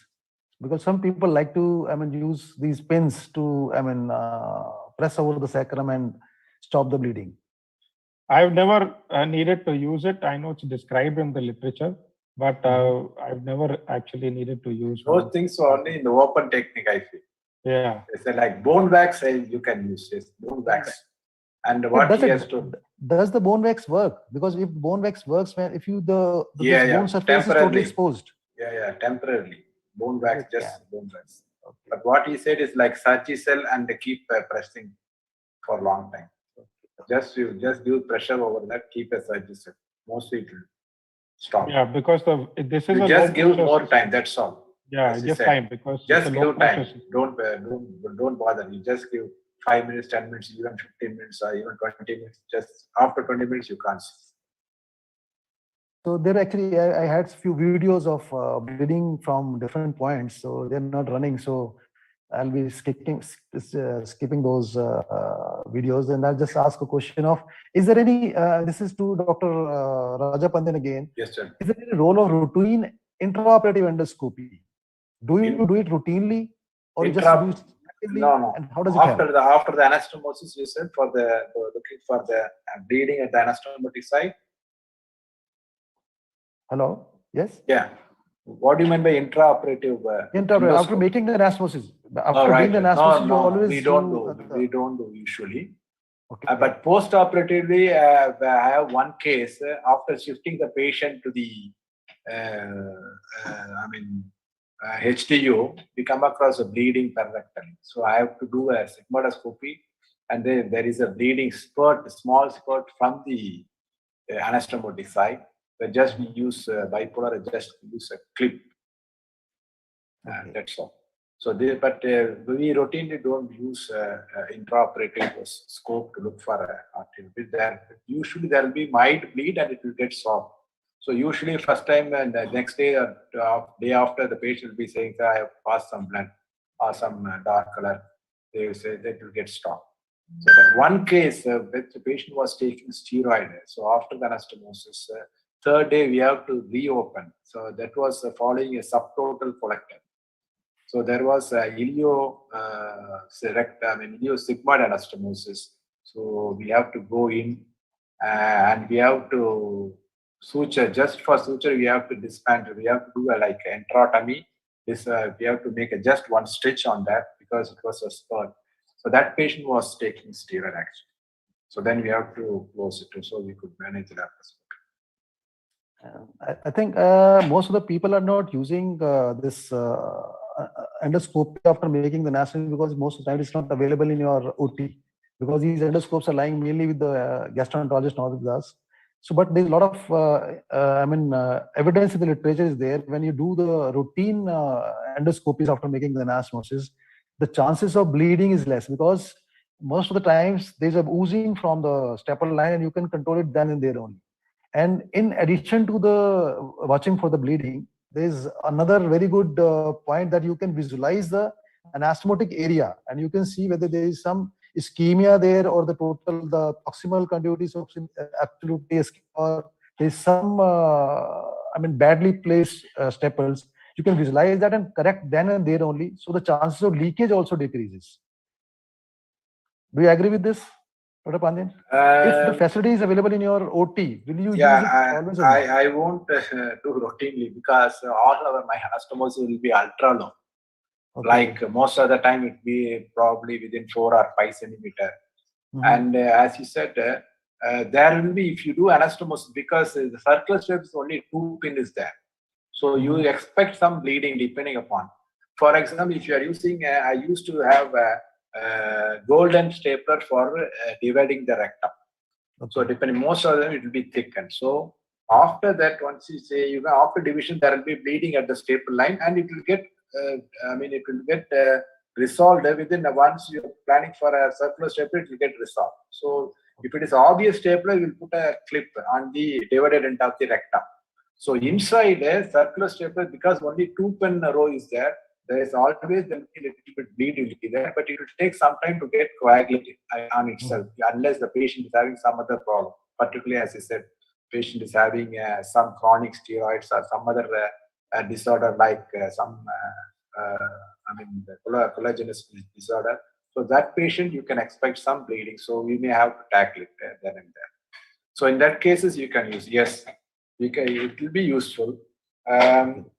Another thing, you may giving little bit more pressure by putting air or carbon dioxide, so that itself can little bit decrease the intraluminal pressure. So it is increased so that it can decrease the bleeding side. That is also. Okay. Another thing, even if you see a bleeding, what we are going to do by endoscopy. So you need a person who can tackle, you can put a clip, or you can spray some hemostatic powder on that. So these are things. So it's an intraluminal bleed, how you are going to tackle it. So you are seeing, you just give a wash, but mild ooze, it can stop. So always, immediately, if you after doing a circular stapler, definitely there will be bleeding, but you need not worry about it. It will get stopped. No, I'm talking about Dr. Rajpanda. It's not only for bleeding I'm talking about. I'm talking about you can see the condition of the conduit also. Yeah, condition of the conduit, but if there is ischemia of the mucosa itself, because I feel it is unlikely. So it will take some time to show the ischemia. So next day, if you do a scopy, you can visualize the mucosa. For example, esophageal anastomosis, the next day, after second day, we can go and see the ischemia of the mucosa. But immediately, you can't see the ischemia. It will take some time. So if there is ischemia necrosis immediately, but obviously you will be seeing in the serous aspect as well. So most of our anastomosis end to side, so I don't expect any ischemia unless. So I have one patient which had a ischemia, but there was no perforation, but there was no leak. But I was suspecting something else. So we did a rectal contrast that there was no leak. But DT said I can have a bad smell. Then I suspect some ischemia. I went and said that there was a ischemia of the proximal colon for a long distance, but still there is no leak or there is no perforation. It was very difficult to divide. There is no obvious, but the ischemic segment was there because there is no meandering mesenteric vessel for particularly that patient. So it's a very thin lady, it's so careful, but still there was no mesenteric meandering vessels. So that was going for ischemia. So I have to just refashion and do a colostomy for that patient, even though there is no leak for that patient. But there was ischemia. So that case, it will take some time, but not immediately. So I think that point made by you, Dr. Pandyan. Actually, just want to ask from Dr. Ashwin and Dr. Kayur also whether they agree with the same points, or they will like to do this intraoperative endoscopy. We don't have actually intraoperative endoscopy for at Tata as yet. As most of the anastomosis are actually low down, so the integrity of the anastomosis we can usually feel with the finger in maybe 8 out of 10 cases. Vascularity of the proximal colon, we actually see very well while putting the anvil inside. So we can actually see the bleeding there. And as Dr. Raj Pandyan also pointed out, that the intervention options there in the OT also are very limited. Vascular clips, injection of saline adrenaline, all that is very limited in the OT. So utility, ideally good to have, but in 8 times out of 10, I think we can get away It's with not it. required. Yeah. Absolutely okay. That's a fair point you made. So we do Dr. have, Pandyan, we do, you want to say yeah, something? we do have facility of, scopy in our own theater as well. And this gastroenterologist theater are just next door. But as Dr. Pandyan has rightly said, till this many cases in this many years, it required only in one case where we had after 24 hours, we did right hemicolectomy, and unfortunately the guy bled significantly to drop to a level of 5 hemoglobins in 24 hours. So we had to scope him and put a clip on the anastomotic site with endoscopy, laparoscopy. I mean, other than that, we had quite a few LAR bleeds who had bled significantly, even up to hemoglobin fall of 1 or 2. But eventually they stop. We don't do anything, and usually they stop from the rectal anastomotic bleed. We don't even suture them. We don't suture them. Okay, then we proceed to the next time and talk about the ureteric injuries. So Dr. Kayur, what are the sites of ureteric injuries, most common sites of ureteric injuries? So, for if I talk of right hemicolectomy, it will be definitely near the if it is mistaken during the dissection of the ileocolic pedicle. There is a place, or in case of a large mass which is there in the ascending colon region, which has already engulfed the ureter while we are creating the CMV plane, and that could lead to a mid-ureteric injury on the right side. So what about the left side? Left side, usually the left colonic mass are not in near to ureter, but one can have definitely injury while doing the LAR or while doing ligation of a pedicle of ileocolic vessels. I mean superior rectal vessels. That is a place where one can mistakenly injure the ureter on the left side. Okay, and Dr. Ashwin, what are the risk factors basically to have ureteric injuries? What are the factors which lead to more injuries in the ureter? So I think just the lack of familiarity of the plane, I think that is the main thing. Ureteric injuries we almost never see for a standard TME because if you follow the plane that is well defined around the rectum, the ureter is actually quite far. So even while doing the medial to lateral, even a very fat patient, we would not search for the ureter if we are within the plane and we can see the Todd's fascia intact. So in a thin patient, of course, it's visualized through the retroperitoneal fat. Two areas I would like to point out. One is when dissecting at the root of the IMA, sometimes the ureter can come very close. So that one should be careful there. And at the pelvic brim, there one should not mistake the plane and go laterally. The issue of ureteric injury is more for extended TMEs when the tumor has actually transgressed the mesorectal fascia. So that is when we will actually do ureteric dissection and isolate before we go ahead. No, you're talking about only malignancy, Dr. Ashwin. The thing is, many people can have the history of extensive diverticulitis or the large masses, or patient who had multiple pelvic surgeries. So aren't these patients are high risk for ureteric injuries? Absolutely, sir. But at Tata, I'm afraid we have absolutely zero experience with that. So I'll ask Dr. Raj Pandyan to take up that question. Yeah. The ureteric injury, as he mentioned correctly, usually in standard normal TME you will not come across unless, as you said, if the tumor is very bulky, rectosigmoid. So that preoperative, we will always discuss with the radiologist whether we need to have a stent for this patient. Very rarely, probably 1 out of 20 patients, we may have to work preoperative stenting, particularly for malignancy. So if it is a big tumor, upper rectum or rectosigmoid, where it is difficult for the left side ureter injury.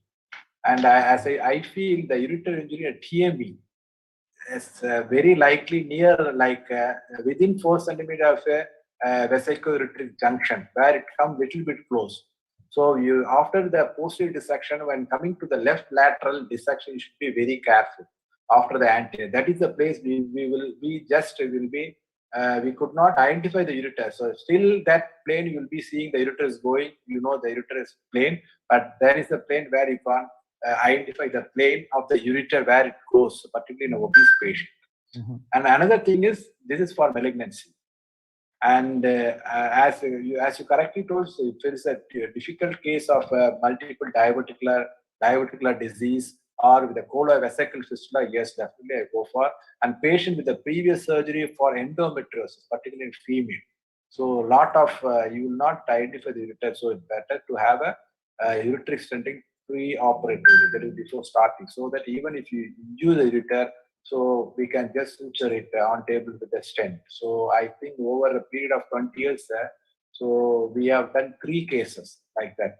So on table ureteric injury, if you identify, we can just suture it. And but sometimes we make the ureter injury. One case, there was an injury to the ureter near the vesico-ureteric junction. I called the urologist. So while removing for clearance of the tumor, then we purposefully divide, and he did at the end he bore his flap. So young patient, so like that.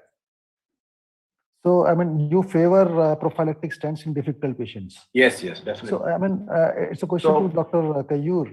Is there any significant, robust evidence that these stents, the prophylactic ureteric stents, really make any difference? They really decrease the chances of injury, or is it the identification is more easy? I mean, it's easier to identify rather than preventing injury.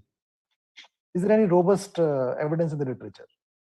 So definitely, if you are using ICG, same thing, no? So you can use ICG to identify the ureter, so that comfortably you can identify the ureter. So definitely there is evidence that you can avoid injury if you are using a preoperative like ICG or fluorescence ureteric stenting.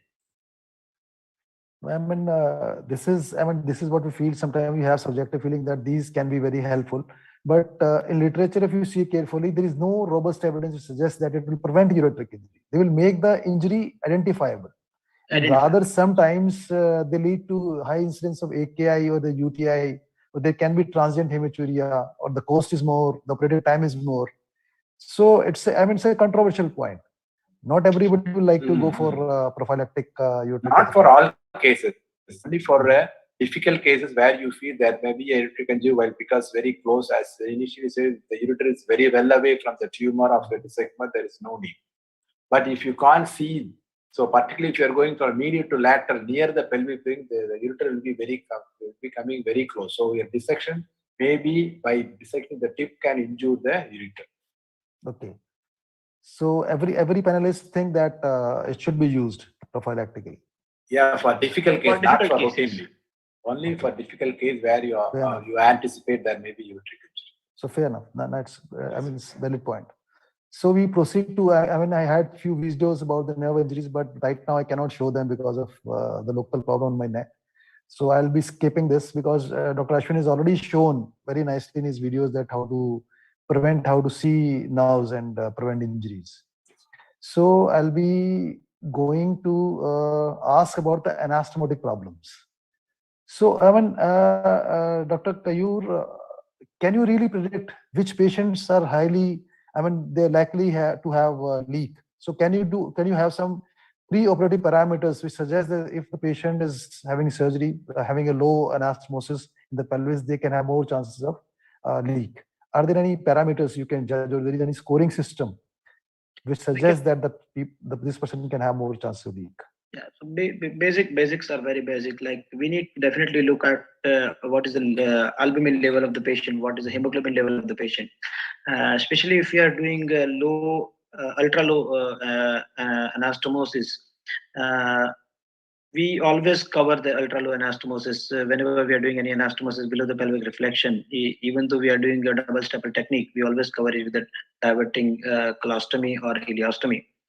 Especially the patient who has undergone a neoadjuvant treatment before the surgery, or the patient who is on steroid, or the patients who are already immunocompromised. So they are all pretty high chance of development of leakage. So we, rather than leakage to happen, we would cover it with the diverting stoma.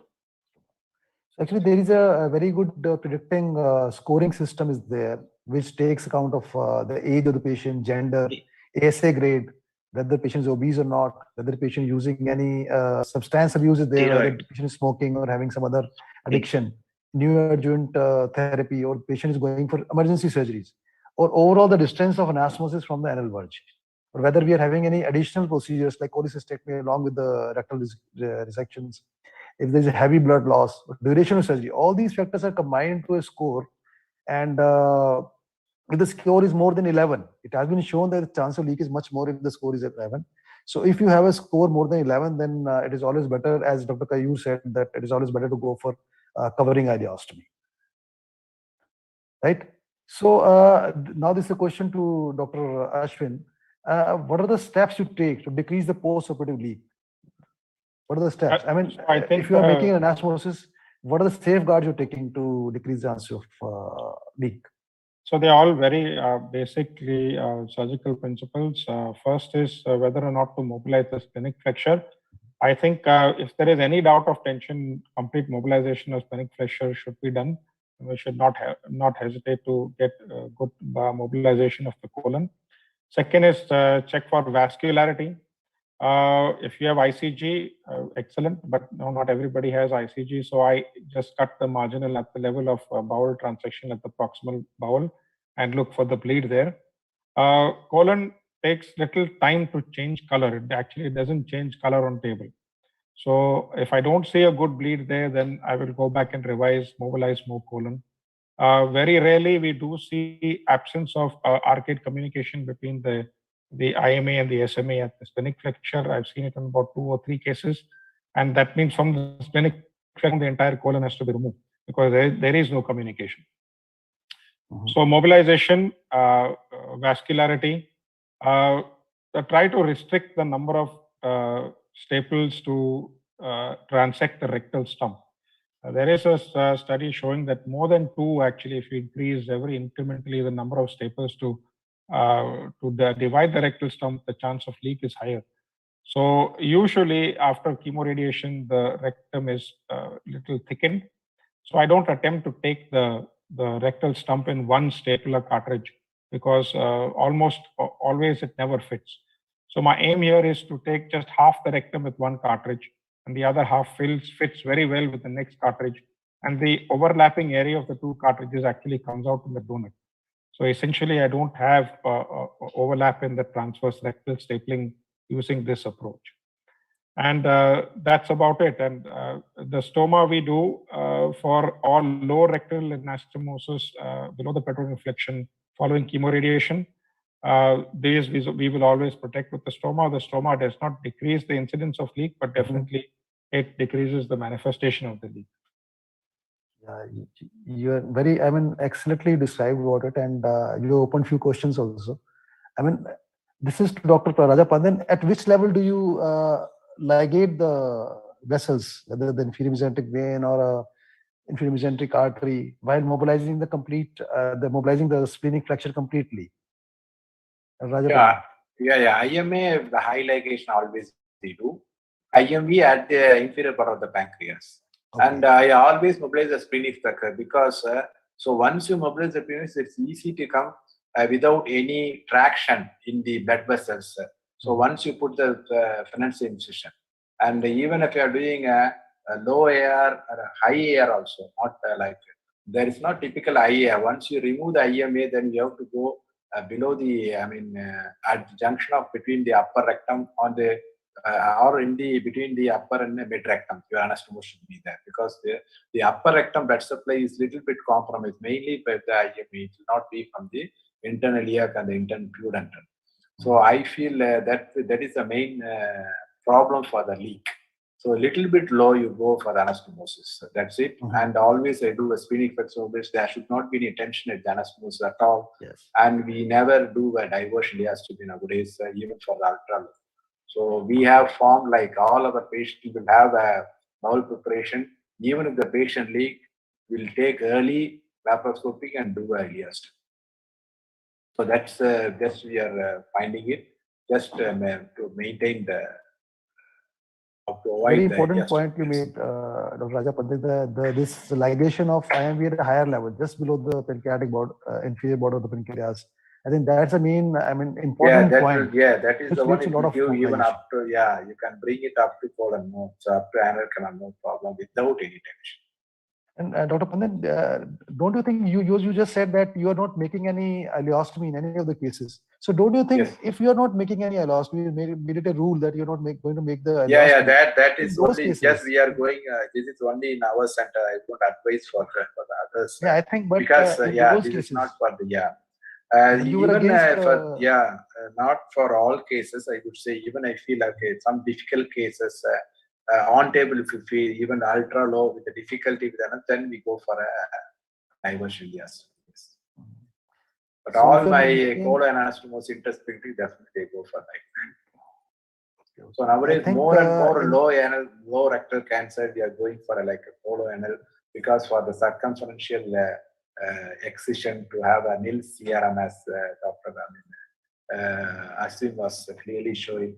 So if you have a low, like less than 5 centimeter analyte, you can't divide completely circumferentially. It will be difficult. So you have to go for coloanal because you have a distal, at least distal resection margin more than once. My aim is at least you have to do more than 1 centimeter distal resection margin. Even though the literature says if you have a frozen section negative margin, you can do. But still, I feel.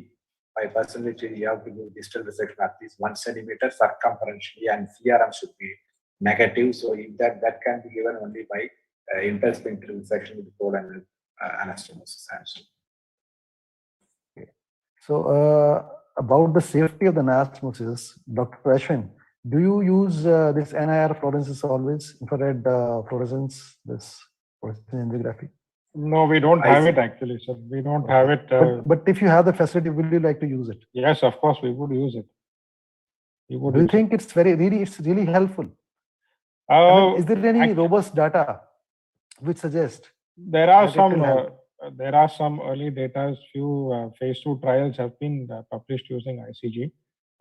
It is showing some incidence of the revised anastomosis better and leakage maybe marginally less. I think it has more importance in obese patients where the mesenteric vascular vessels are not seen clearly. So if you look at the West, all this data has come from the West. There, it definitely, the mesentery is really full of fat and you really can't see any vessels there. So there, ICG definitely will help. In our group of patients, we are fortunate to have little thinner patients and we can actually see the arcade and you can see the bleeding vessel. So my dictum is that if you're seeing blood at the vessel, then the ICG in the blood also can be seen. So yeah, if you have ICG in a fat patient, definitely use it. Otherwise, if you're able to see the arcade and see a bleeding vessel at your proximal edge, maybe not required. So actually, if you look into the literature, and there is only one this phase 2 trial, this pillar 2, or some retrospective data, which suggests that it may be helpful. But if you go for just like there was a trial pillar 3, which was stopped not at the before it ended. In which there is no difference in the leak rate. There is no benefit of using fluorescent angiography. This was the only, phase 3 trial which it was not completed actually. It was stopped even before it was completed. But it is whatever data they had, they were showing that it was not beneficial. And moreover, if you go for other literature also, everything is shown that it may be having some benefit in low anastomosis in the pelvis. Only there it can be of some use, otherwise there's not a much use. To take the answers of, there's only one RCT is going on intact, which is right now it is going on, which has, I think this will come out with some answer, whether it is really benefit or not. Yeah, at present, all the literature says that there is beneficial as even pillar 2 Actually, Kim has a large series, and he has shown what some like 7.5% prevention of leak, and so many cases he has to do revision following ICG. But so far at present, yes, ICG is helpful in preventing leak, and certain percentage you have to revision of the stump actually at present. But we had our own data, and one of our postgraduates, he did a RCT. I mean, this comparative study between with and without ICG, and we have come to the conclusion not much useful. It is not probably like only we have used in 30 cases. We could not come to a positive approach for ICG in our setup, as Dr. Ashwin said. So if you are doing a proper work, only by where it will be very useful if a thin patient already is having album level low, and even after dividing the colon, you feel not much bleeding. Says you have those patients, even after you keep some time for the outside the abdomen, the color changes. So you may be worried in that cases. But the problem is after giving ICG, you should need a proper scope to differentiate. Just if only vaguely if you show, you can't differentiate. It should be clearly show. It should be a clear monitor and clear scope should be there. Yeah, and that is the important very thing. important. Not in all cases showing correct. Here is yes, how much distance your scope is, how distant the scope is from that area. Because sometimes it is too close. Even the ischemic area is also shown as having color. Yes, yes. And if it is far away, even the vascular area is not able to show the color. So it is very, very important how far the scope is away from the tissue. Yes. This is one very important point. And there's a question to Dr. Kayur. Do you do air leak test in all your pelvic anastomosis?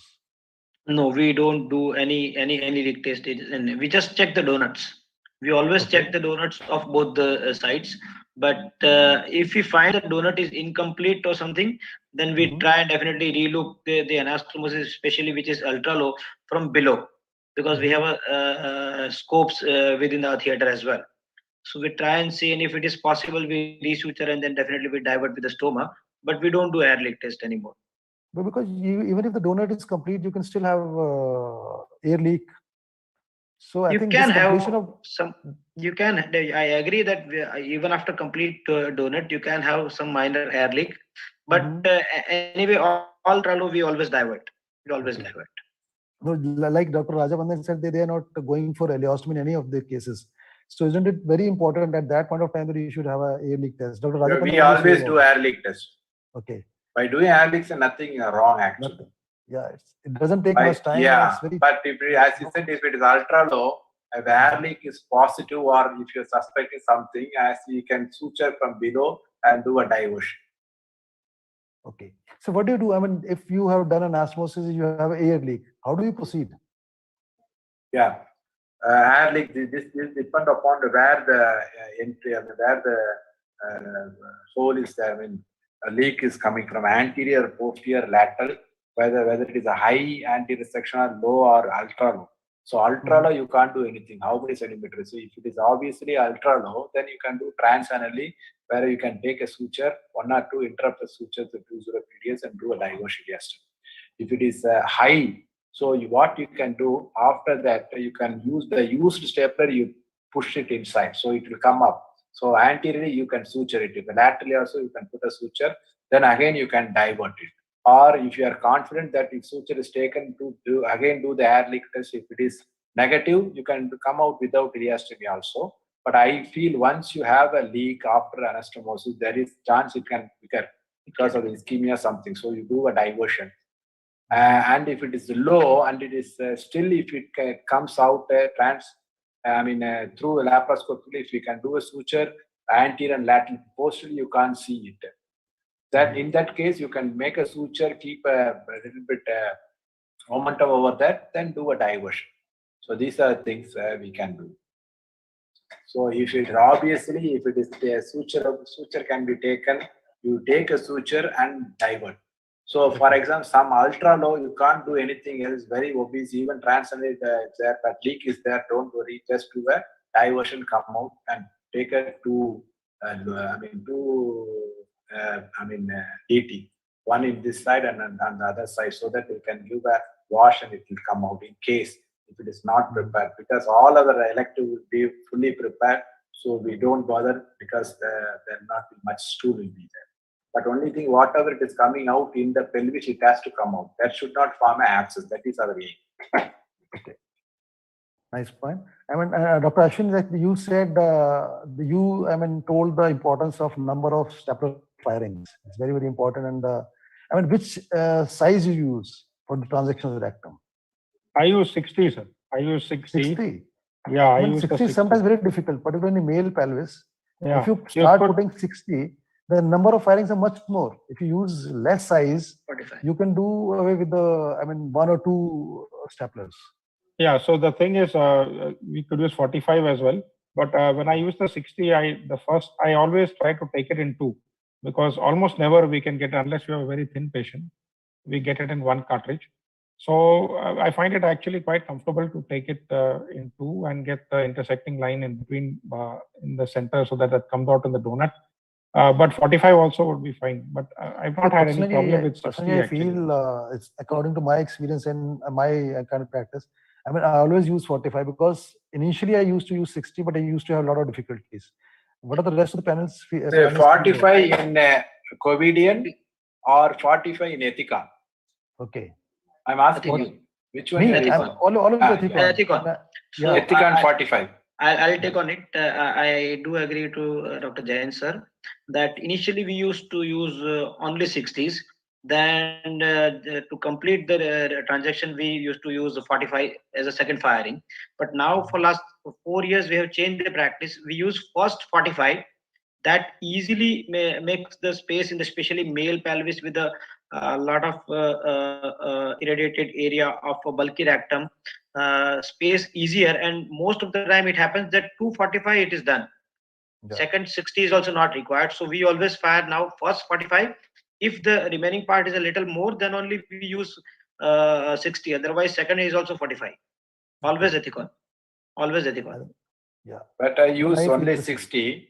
The main thing where you are firing actually. So it depends upon if it is ultra low and if you are in the pelvic floor, you are entirely your levator trana, you can see, then there is no mesorectum in that area at all. So you go only the rectum will be there.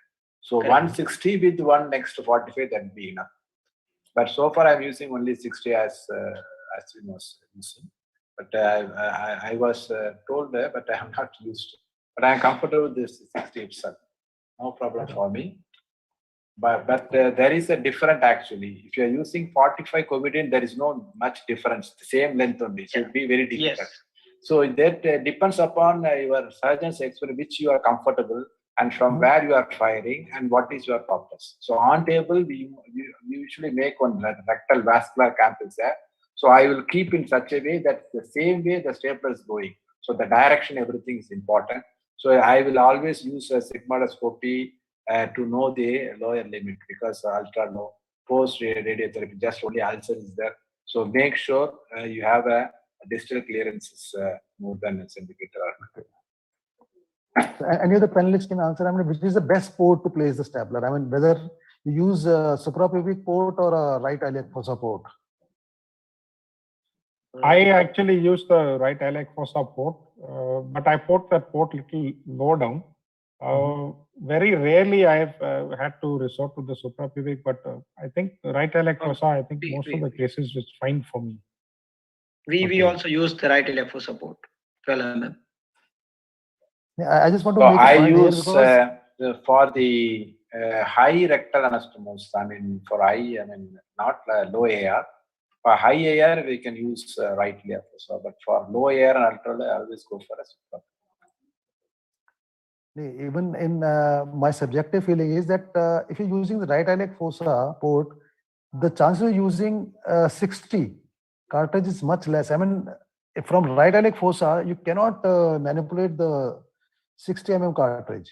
So if you're using 60 mm cartridge, I think it is better to use from the suprapubic port.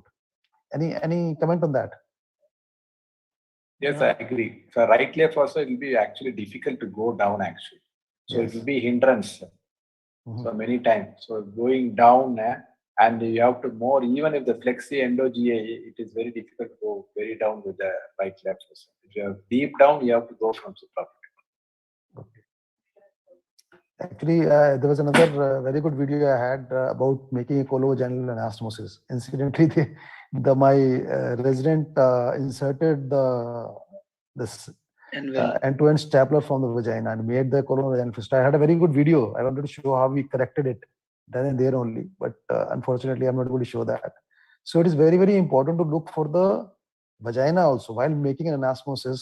It is very, very important that you have separated the entire rectum from the vagina, and you have to double check that your resident, whoever is standing on the pelvic side, is inserted the stapler at the right place actually. So this is also one of the very important point to avoid any complication. Yes, yes. Incidental holds some- colovaginal fistula. yeah, that holds merit, especially when we are operating a patient who has already undergone hysterectomy. Yes. Then absolutely right. in presence of intact uterus and female genital tract, it's relatively less difficult. But especially only in presence of vault, it is a difficult situation to separate the vault from a radiated rectum. That makes it a little difficult. Now about the colorectal leakage, I mean, in the post-operative period, how do you anticipate the patient might be having any leak?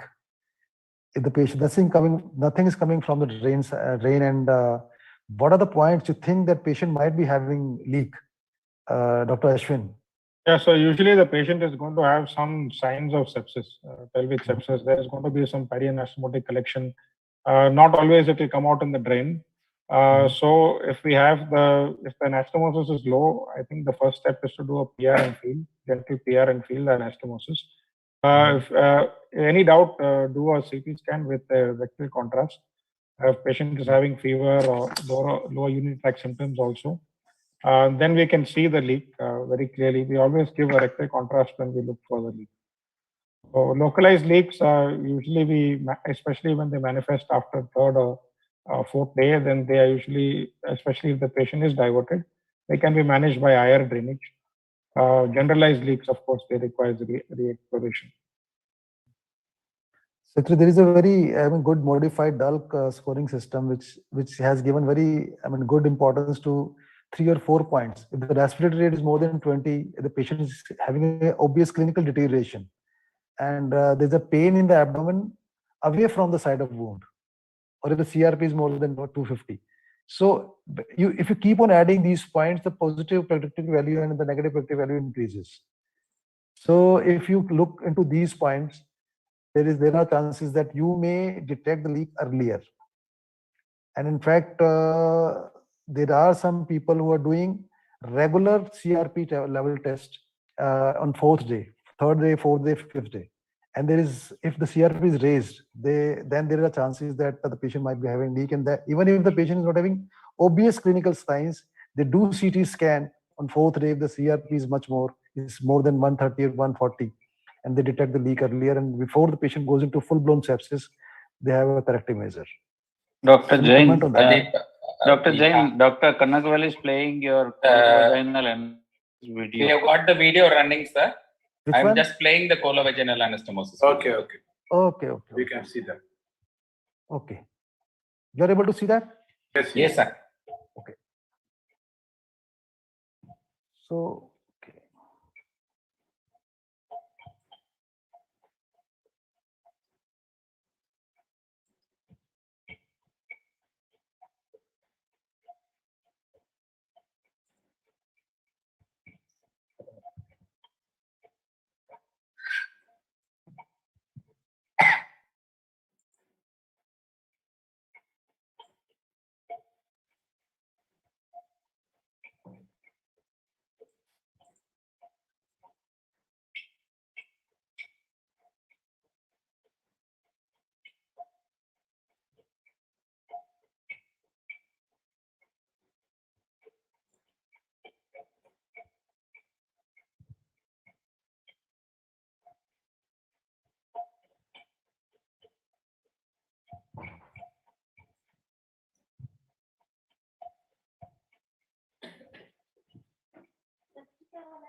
We just finished seeing your video, sir, how you disconnected back and how you refashioned the repeat colorectal anastomosis.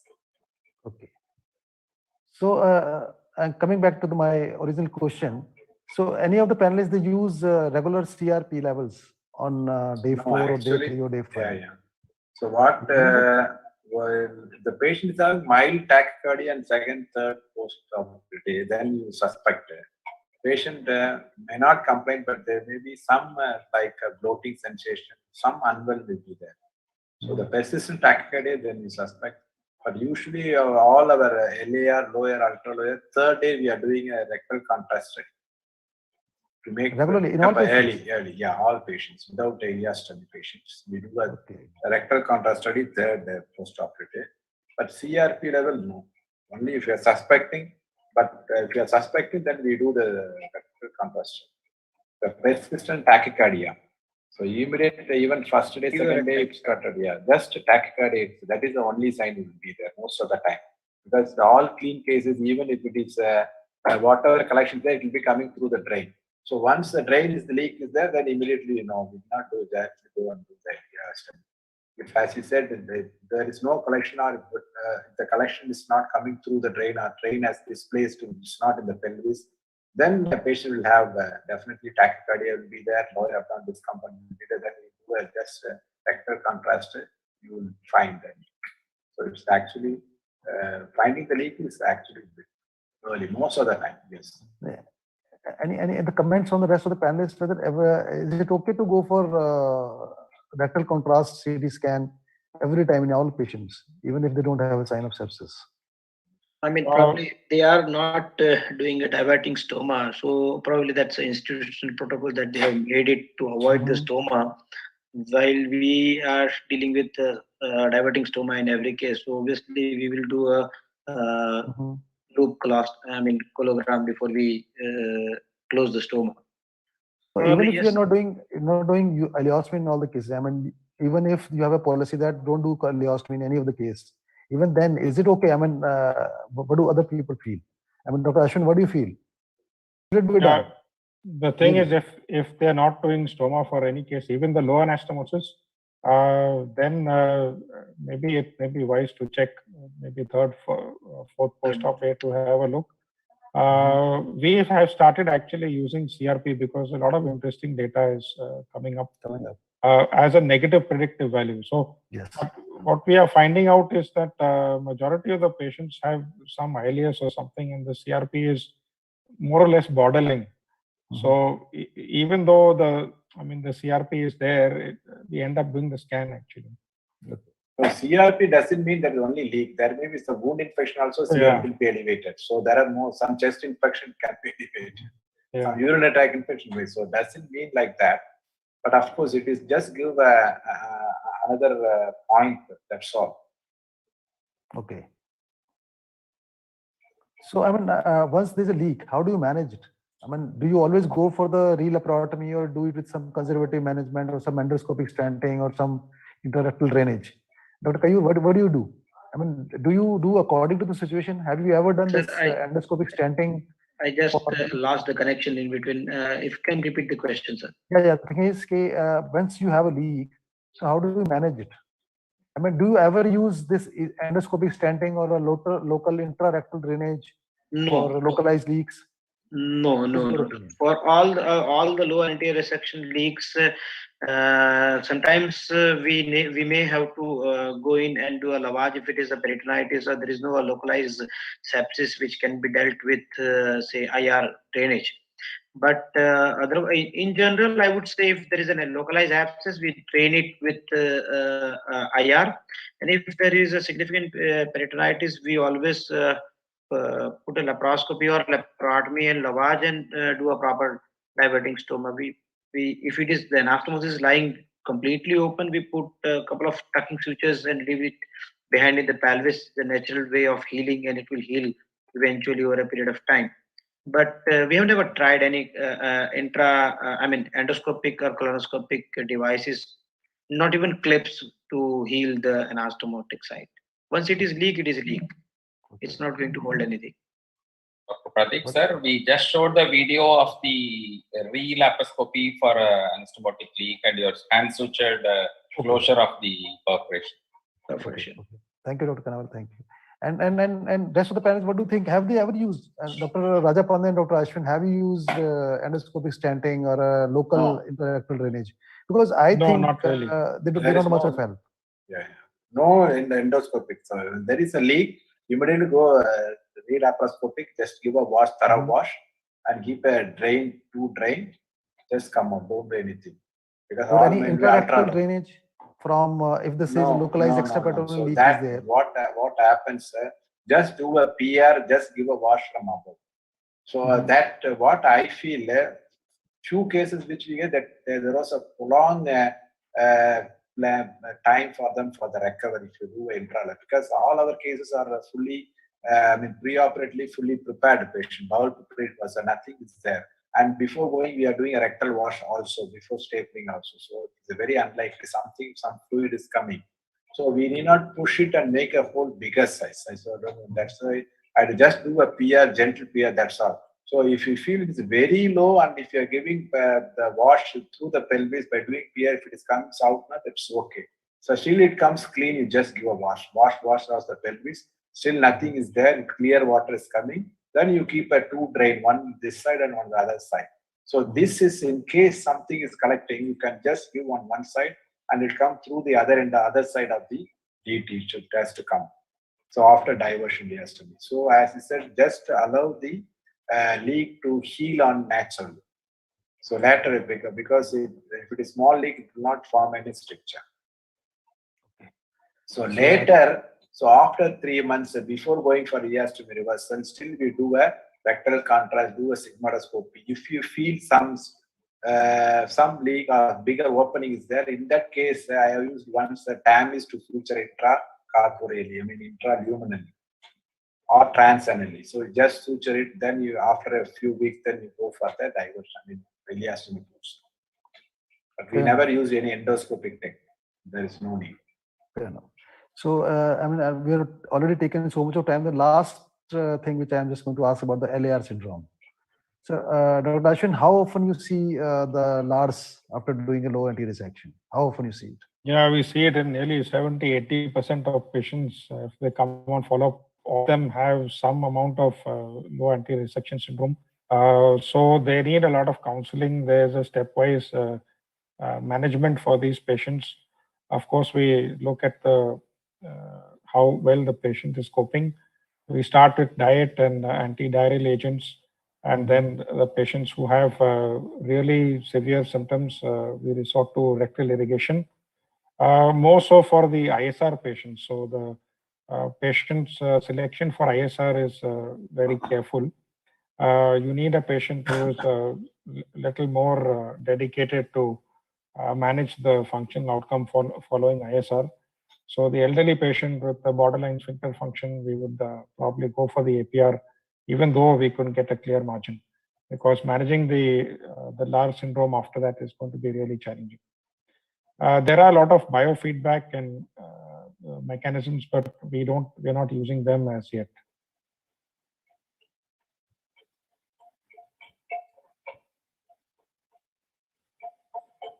Dr. Jain, you are muted. Pradeep? Sorry. I just, in fact, in my experience, in low anterior resections, I'm getting LARS in all the patients, almost all patients. Not 60-70%, it's almost 100%. Dr. Rajapandan, do you also feel like this? I don't agree 100%. Probably as what Ashwin told was correct actually. For the ISR patient, yes. But what I feel, today I saw one patient. I was surprised. I did the ileostomy reversal just last month, last August. And today he came just for review and he was he was not complaining. Then I was worried, how many times you are passing motion? Sir, 1 or 2 times only. Then I went and said, ISR colon anastomosis, PA is colon anastomosis. So just to reassure the patient, pre-operative itself.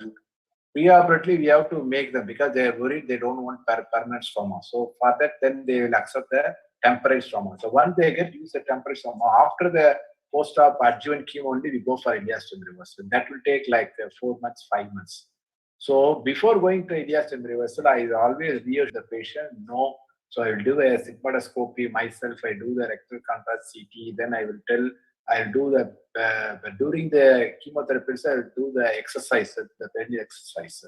And I will tell the options at 1, 2, 3. So initially, after the ileostomy only, you'll be having all these problems. Initially, there'll be more times, there'll be perineal exploration. You have to take this. Then slowly we do antidiarrheal agents. If this is okay, then at last, then I will do the transanal irrigation, the rectal irrigation. Then they are very happy with the rectal irrigation. So in this last 10 years, I have one patient, young fellow. So he could not tolerate, then we have to revert back to the APR for a APR. I mean, like a stoma for the ISR. But none of the patient, and I agree, which patient has to take for ISR is very, very important. Old patient, already there is no sphincter contraction, it's not good. Do always the anal manometry, if it is not good, don't do ISR. So you have to make sure clinically, and patient should be okay, and you have the objective, subjective evidence, the objective evidence like anal manometry. Make sure the sphincter function is good preoperatively. So post-operative during the colon anesthesia, you should not be bother about the LAR syndrome. So we have to actually educate the patient, reassure the patient, this is the way, whether you want this or permanent stoma, then they will accept. So you don't bother passing motion 4, 5 times per day, or you want a permanent stoma, then they will say, okay, no problem. So that's why even the recent literature says everybody was happy. Those who are, they don't mind even having a pamper and doing night. So they don't. That's what they say. 90% of the patient, they accept the way the change in their bowel habits post-op. So that is the one we have to do reassurance. So what are the steps? What are the technical steps you take to decrease chances of LARs? Are there any? I mean, some steps. Yeah, surgical points I do the surgical point in ISR only. I do partial. I don't do subtotal or total ISR at all.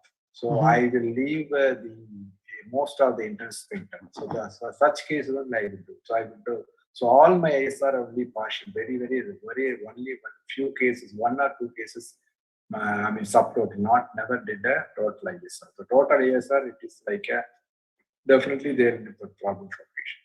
So this is the step. Does the pouch make any difference? Whether you want to do a straight anastomosis or a pouch? Does it make any difference? No, we never do a pouch. I never do a pouch. It is mostly straight. Now I am planning some few cases we are doing end to side. So most of all my LAR will be end to side anastomosis. Okay. So that itself will decrease the LAR syndrome. And the coloanal mostly will be end to end. But we have to reassure the patient. I think the difference the pouch make is an artery part also. But if you follow the patient for a longer period, whether you're doing a straight anastomosis or a pouch, there is no difference. It doesn't make any difference. It's only first 6 months is important. Dr. Ashwin, Dr. Kayu, do you want to make any comment on that? Yeah, we don't do pouch also either. I think the first year, after the first year, the function is better. But afterwards, the delayed function, if the pouch is a little too big, then they have evacuation problems. So that becomes even worse than the functions of the benefits that the pouch has. So we are also doing straight. My ISR, actually, I do end to side because that keeps most of the mesentery outside the anal sphincter. And we have a lot of young patients who have very high sphincter tone. So I think that decreases stricture rate, but objectively our data has not shown that. Okay, Dr. Kayur? I partly agree to Dr. Pandian what he has rightly said, that once you explain the patient that permanent stoma versus a couple of frequencies, eventually they accept. But I do had to convert one of my patient, 3 years before, a young chap, good anal tone, but like he was having 6 to 7 frequency despite all the measures of low motility agents, so isabgul and all that, but he could not control, and he was doing some job which was not feasible. We had to convert to a permanent stoma. Otherwise, they accept over a period of time. They have a frequency of around 3 to 4, and they accept it. Any benefit of sacral nerve stimulation? The patients having severe LARS. So literature says there is a sacral nerve stimulation can help in a severe LAR syndrome. That too only 50%. Long-standing, not much help. Now the posterior tibial nerve stimulation has come, which is more easy and simple. But we have not tried. We have not tried in our We, So, we do Dr. have- Dr. Jain will have to conclude now. No, I was just about to say this, Doctor. I was just finished. My Yeah. discussion is almost finished. Okay. So I thank everybody for very nice interaction. So I give it back to you. Over to you, sir. Now you can. Thank you, Dr. Thank you, Pradeep, sir, Pradeep, and President. thank you all the faculties for wonderful participation. We had few questions from the audience. Let me ask that. One of the question was, which is the most common complication you come across following laparoscopic colorectal surgery? To Raj and then to Kayur. Commonest complication. Yeah. Commonest complication, just we can say like wound infection only. We can't say anything else other than the wound infection. Commonest complication. Maybe if you Just, think Next, intraperitoneal. then you have to think of leak. leak. Yeah. Leak or maybe Leak is- bleeding sometimes. Yeah, next bleeding comes. Yeah. Yes. Bleeding is, I would say, even little lesser than leak. Yes. Leak. Bleeding Yeah. is lesser than leak. And another question for doctors. What are the long-term effects of resection in colorectal malignancies? What he meant Long-term to effects. ask, what he meant to ask, I think, is regarding the results, which you already discussed in your talk. But you Yeah, may, oncological outcomes. Yeah. So that they're pretty much acceptable lab versus open across all the published literature. That I think we already covered that. and another question is, what is the success rate, means 5 or 10-year survival rate after a right colon tumor, left colon tumor, and rectal cancer? I mean, it's a pretty vague question. We need to see a lot of.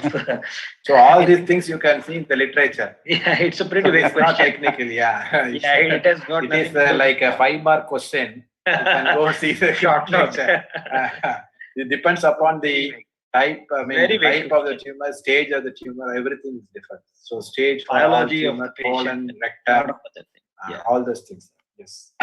But Okay. as for this question, we can say they compare to other GI cancer. If you have colorectal cancer, they have a 3 and 5 years survival rate is good. Better Any than other, other. any other case of GI cancer. Much better than any other Better GI than cancer. Yes. Yep.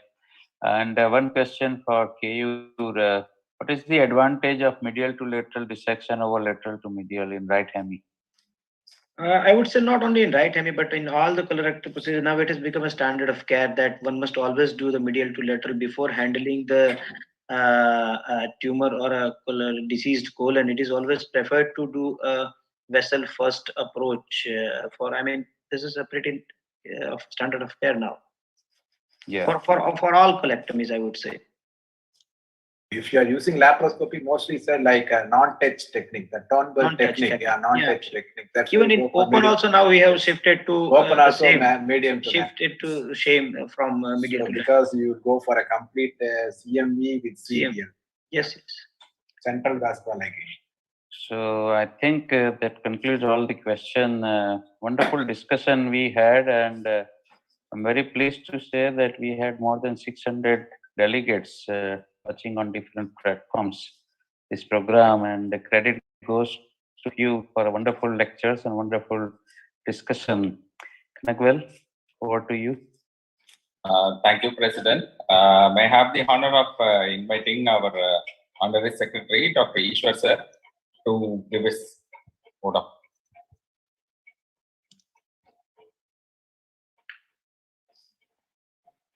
Can you see my slides? Yes, sir. We are able to see you and hear you well. Okay, thank you, Kanagwal. I think all of you will agree that we had a very interesting and engaging talk by the 4 experts across the country. And dear viewers, Doc Plexus, thanks for joining this Blackbuster 13th edition for this year. And on behalf of our EC IAGS, we extend our congratulations and excellent discussions and presentation by all the speakers. And we give the certificate of appreciation to Dr. Ashwin, Dr. Kayur, Dr. Rajabandian, Dr. Pradeep Jain for wonderful cooperation, staying till late tonight. And dear viewers, you all know, apart from this online prime time, we have been doing very many on-site programs, 12 to be precise, in the last 6 months, traveling the length and breadth of the country and meeting peoples in various laparoscopic, endoscopic platform.